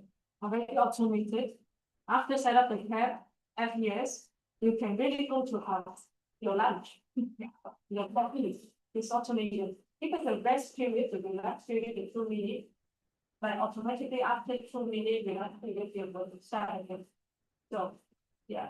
Then of course, as I just now said, usually when the patient first time come here, who received the first treatment session, better give him more attention, make sure he is comfortable, make sure he understands the motor imagination and stimulate the motor imagination parts. Then like from the third session onwards is automatic. One trained therapist from our experience at the same time can manage three systems, on three patients. So then, for example, this room, you can easily treat 6 patients. Yeah, in this room size, this room can 6 patients.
Yeah, so this is the relaxed period for the second calibration. How do you feel about it? Do you feel more focused? Sleepy. Sleepy. That is also like very common when I demonstrate on normal person. For normal person, they actually can move. But during the demonstration, we need to imagine he cannot move, but have to imagine that he can move, like very complicated. And yes, it is a repetitive task. This recovery treatment, the tasks are designed to be repetitive because it is the repetitive motor imagination bridging with the neural therapy, bridging with the MPS that makes the new synapses really build up more effectively. It is repetitive 25 hours of this motor imagination tasks in 2.5 months. This repetition is about 6,000 times repetition. So that enough is the time, the trials needed for a newborn baby learn how to walk. It's exactly how to relearn a lost function. Yeah. So really copy. So let's try it. Try to like right after the rats coming out, start the imagination and then sustain. I need to lift up my head higher to like slap away with that.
This is the therapist interview.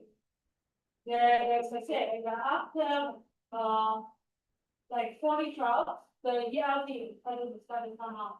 So we pick out and see out, so we'll get on the problem, so okay.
Now it's a copy the data from the second calculation.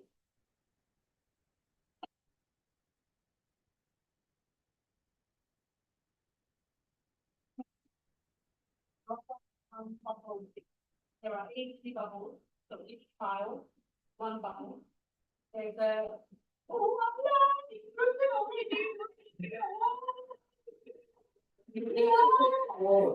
the very good practice. I do this location also. When they only improve 2 points. I don't know. Very good. Okay. Yeah. So give you better rules, multiplier, good job everyone. And yeah, 0.6. So yeah, you see the significant. So what we look for as a successful calculation is that like majority of those 3 lines is about the significant score. So so that's how the better focus with calibration. So now you can really proceed to the training mode. The training mode, as I said, it is really real-time control, more challenging. More challenging. If in case you take only 1 second, you will only receive 1 second, and the after that hand will take a simulation of it. But don't play with that. Let's keep on sustaining the imagination to receive the full feedback. So the other hand move up higher to really protect the cheese. Yeah. Okay. So keep on sustaining the imagination in this time. So this is an example of the report of a successful calibration. Majority of those 3 lines are about percent. Yeah, thank you. So we proceed to the training mode. Terima kasih ya. Saya kira iya. Kita baru kalibrasi, nah sekarang masuk ke training. It could be like yeah, sustain is not bad. So the right still the cheese.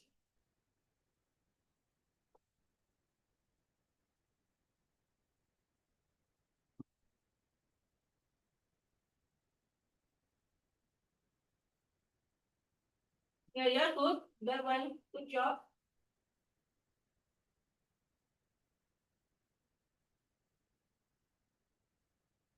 Yes, very good. So yeah, we practice in the calibration. The imagination sustain 4 seconds. No, actually 6 seconds from the second all the way to the 8th second. So just now, I will see in this real-time training mode is a good control of the hand protecting the cheek. That is a good paradigm done. A good try of that. So because the patient is adapting in this training mode, real-time control data. So in the beginning of the trial, they thought, oh, what is just this student? And like in the next trial, you see a good trial, we give some encouragement. Then in a way, he is learning.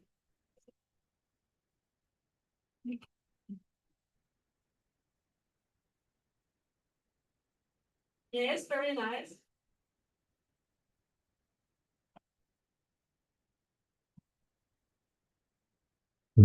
Artinya ini ya berarti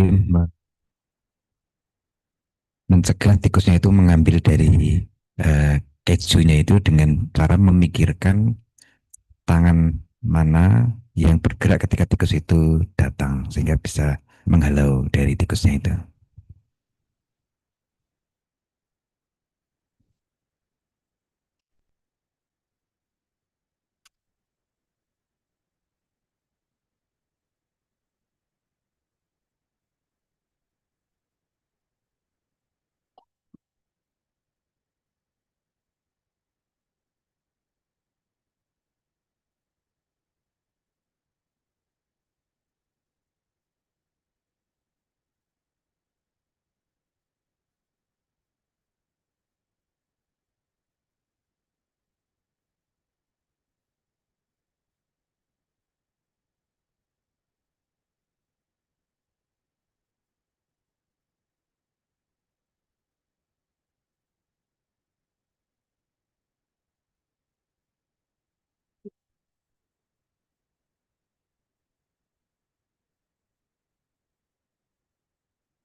Nanti akan kita lihat reportnya ya.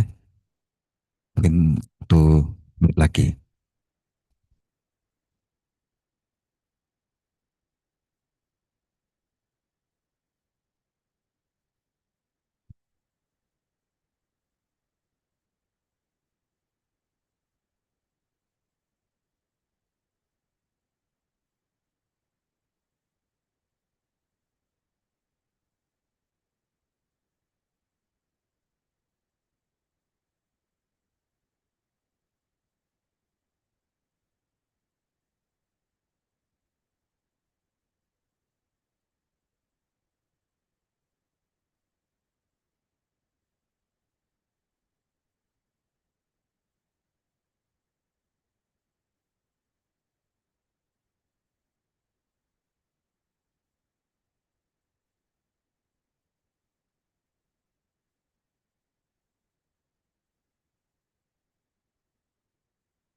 All right. So, yeah, let me interview doctor for a bit, just a little bit. How do you feel the difference? Now is the training, like compared to just now, what's the difference? Yeah, the electrical is not always up, but I'll try to imagine my hand is up, and some red only one stimulus, but some red full stimulus for my hands. So I'll try to imagine my hand moving, but my hand's not moving, and the cheese is gone. That's why. You feel so excited when you protect it, and Yeah. we feel sad when you see the cheese. Yeah. So yeah, thank you, doctor. He described it like very well. It's really the training mode, the real-time control thing is that sometimes the simulation is on because the sustain, like the ERD is detected, but maybe the sustain is not there. So stimulated a bit, then sustain is not there, then the machine thinks that you might be not thinking. So stimulation stop. But then actually you keep trying again, so maybe have a second part of the stimulation, like still try to give you. Yeah, exactly. Yeah, so this is the real-time neurofeedback thing that happened in the training mode after successful calibration is done. So just because of the time, we need to pause in the middle of this training mode, but it's very nice. We got to see a very close to real life situation. The patient first time come in, still practicing the motor imagination, and then second calibration successful, then we got to feel the training. So thank you, doctor. Thank you, everyone.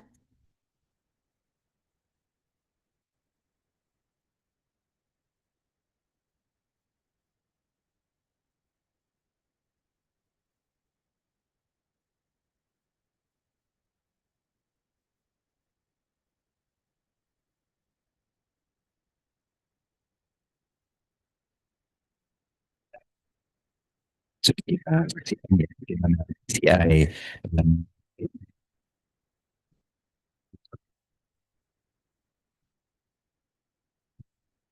stimulus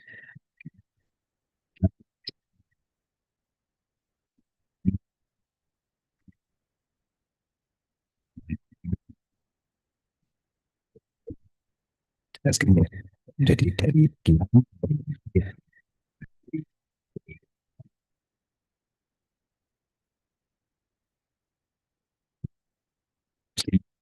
dan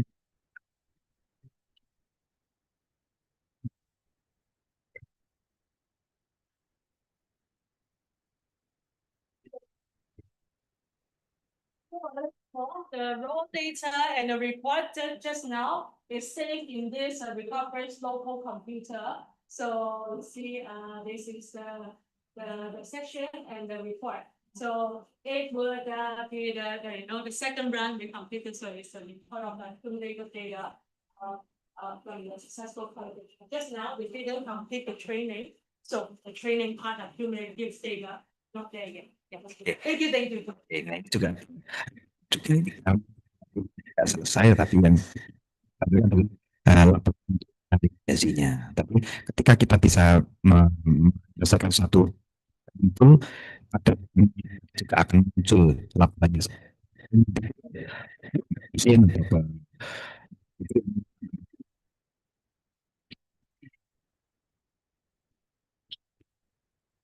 yang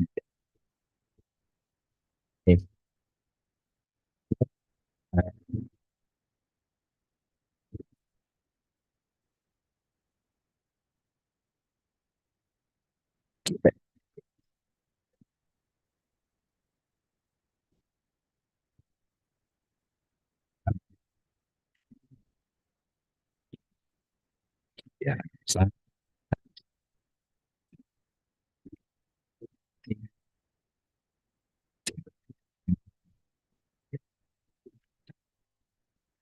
MC. Thank you, Dr. Farid and Ms. Christy. It is now time for our group photo session. I would like to invite all participants of today's expert lecture to gather around in the front. But some of it, yeah, all participants are invited, so please gather around the center in front of for all participants. Please stand up and join the photo session.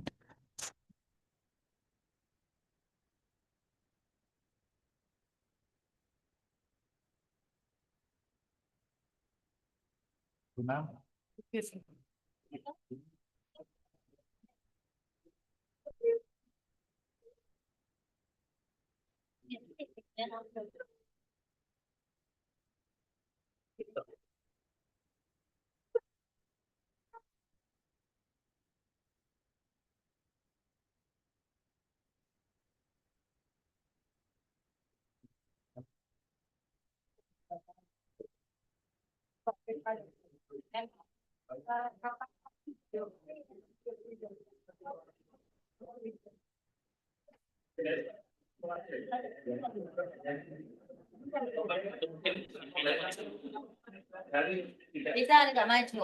Maju.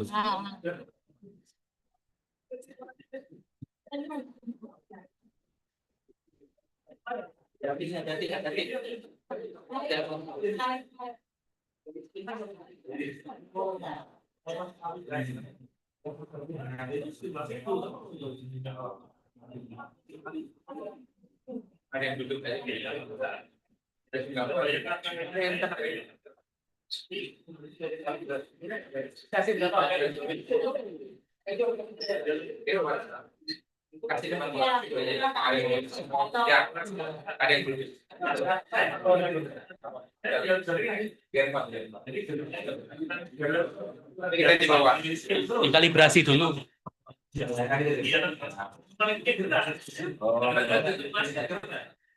Jadi melihat gambarnya gerak, tangannya gerak, ya itu. Tapi ketika ada simulasi, gambarnya juga gerak, walaupun ada banyak tekanan sudah ya, tetap hilang gitu. Ya belum, saya belum ketemu koneksinya ini, tapi saya kira. Tapi untuk ini untuk yang ini play itu bagus banget. Bagus banget. Dengan syarat yang ngerti ya.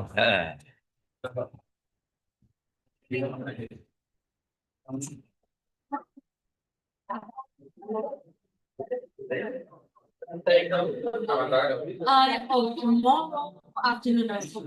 Yeah.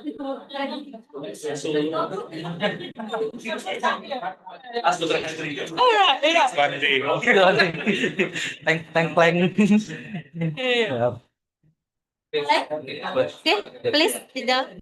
Okay.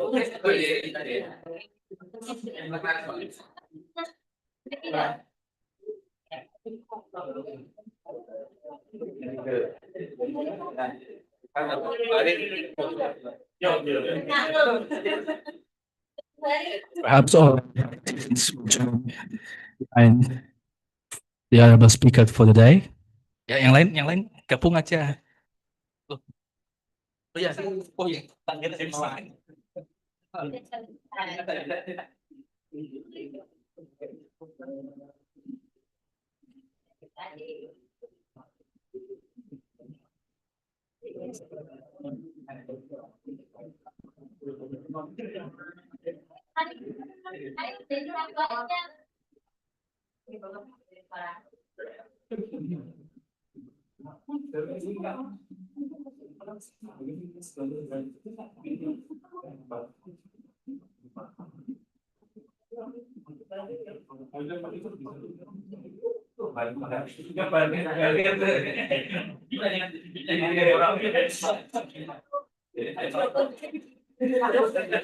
Tapi kita masuk dulu. Oh iya, kita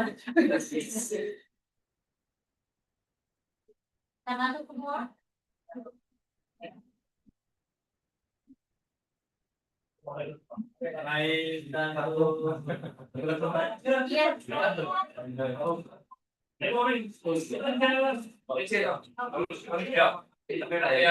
Satu, dua, tiga. Yang oke, namanya bebas ya bebas. Satu, dua, tiga. Yang masih banget ya. Dua. Oke.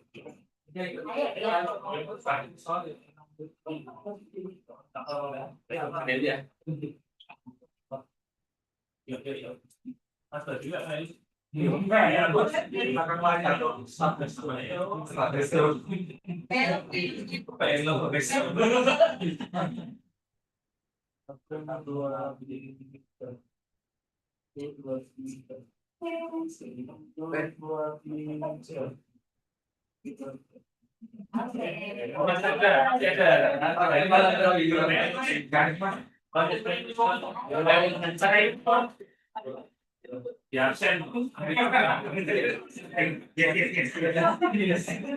Kalau saya bisa. Satu,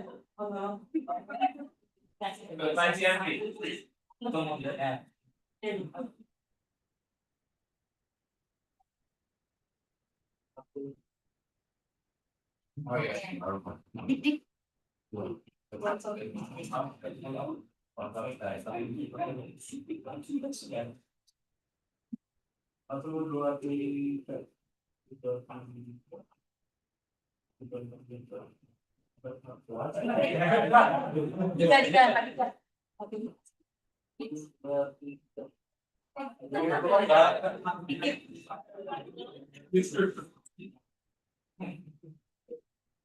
tiga.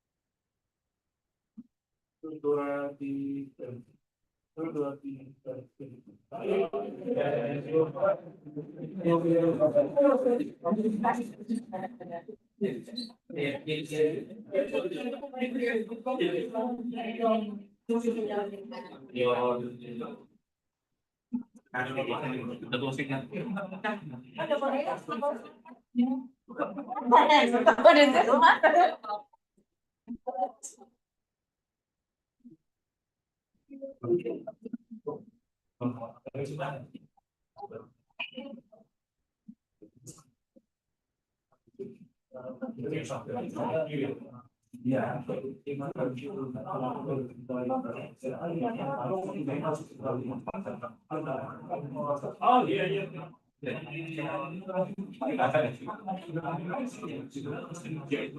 Sering juga. Oh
iya, ini kalau ini buat restorasi dan sok sama namanya.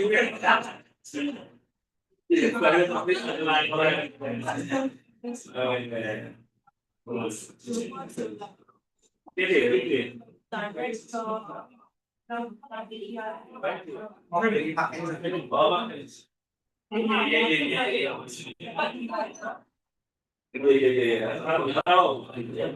Kita support you.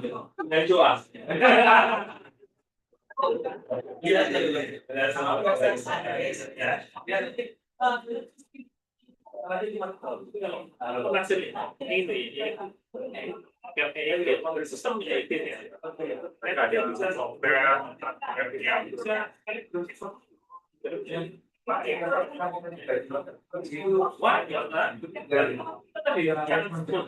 You make it very good.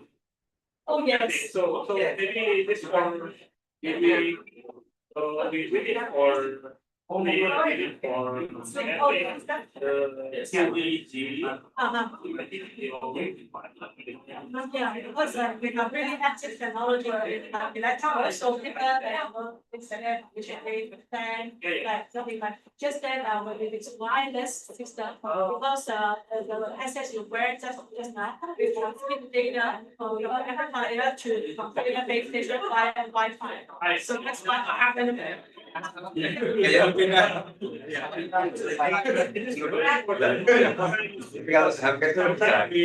Function more time.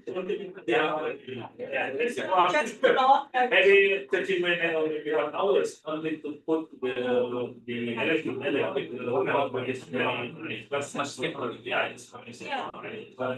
Next one, is share electric, so like 5 minutes setup, but we also want to try electric. Try electric like 30 seconds setup.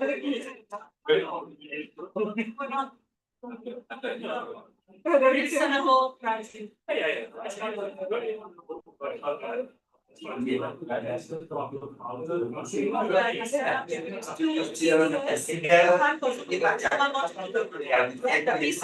So much more like out of the box. Now setup is quick, and the software.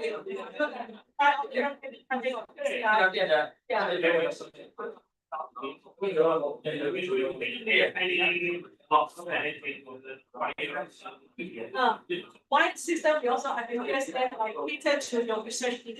If you need more channel, then we can go up to 1,000 for soft implementation. The one that you try is 60 channel. Usually, what I do from research is 22 channel to publish with.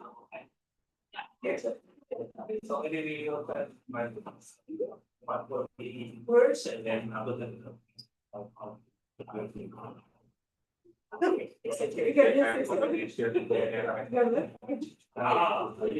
because now they could the PMS part of the grade to take what we based on the Yeah, all 160. yeah very company so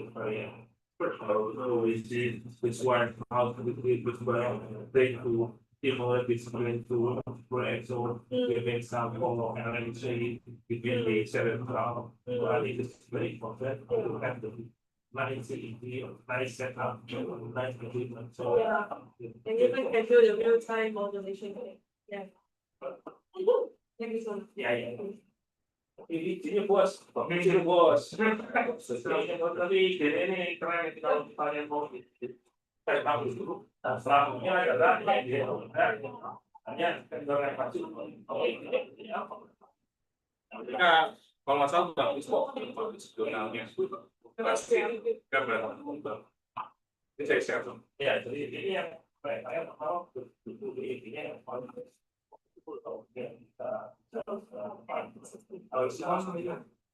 ya, saya kan sebentar kalau kita ini yang kira-kira tinggal meter sampai ya kan kalau hanya wireless nggak boleh ada ketika yang lain itu aja itu kan kelemahan dari wireless ya tapi kan tahu bulannya bola besar ya gitu harus nah atau jalan saja belum nantinya cepat apa ini ada suara di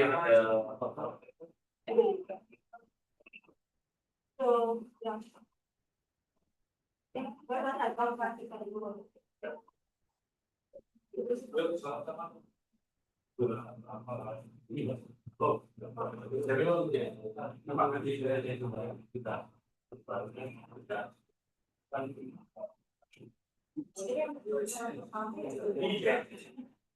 Iya gitu kan. Oh ini itu kalau sekarang berjuang enak ya.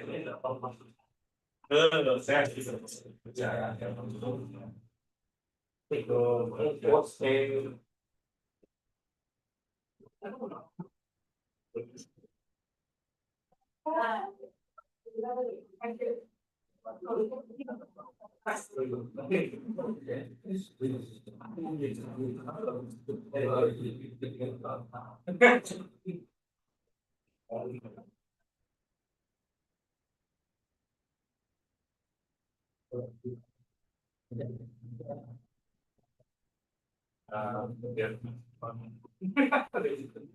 jadi restorasi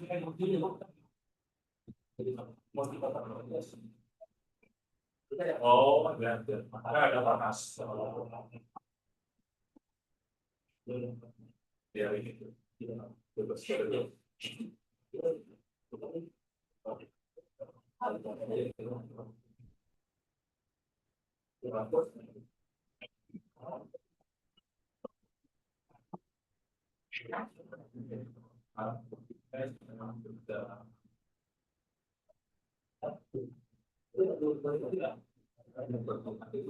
ya ngomong itu ya satu tadi ya tapi kecepatan nggak ya kita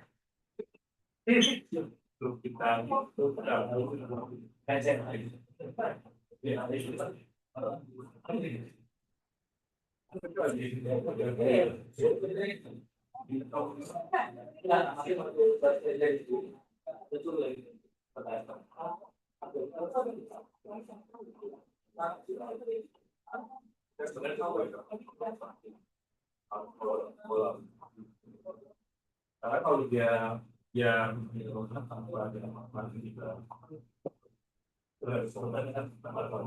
ya kalau mereka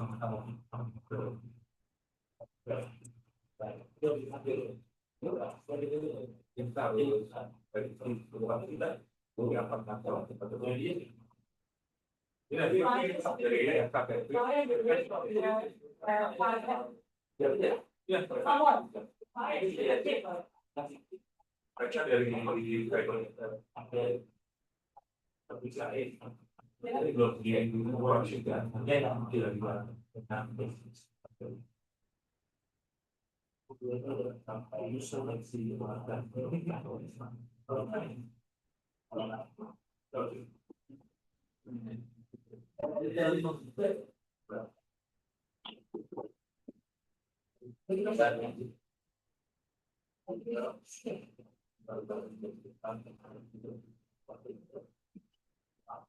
tapi siapa tahu itu harusnya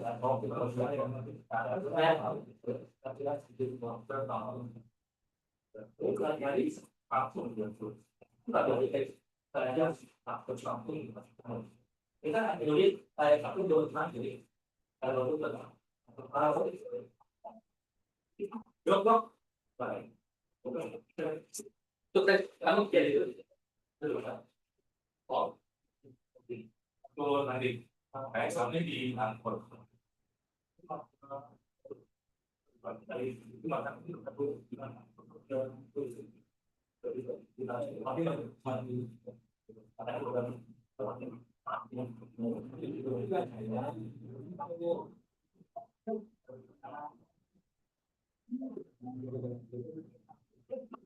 oh iya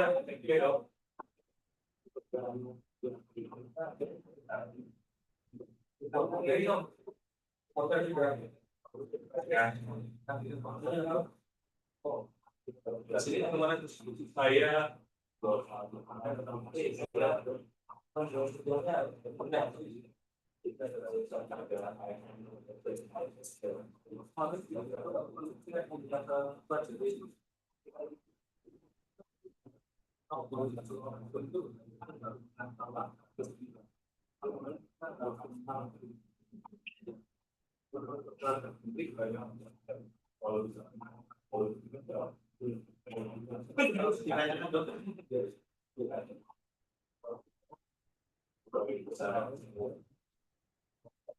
So that's the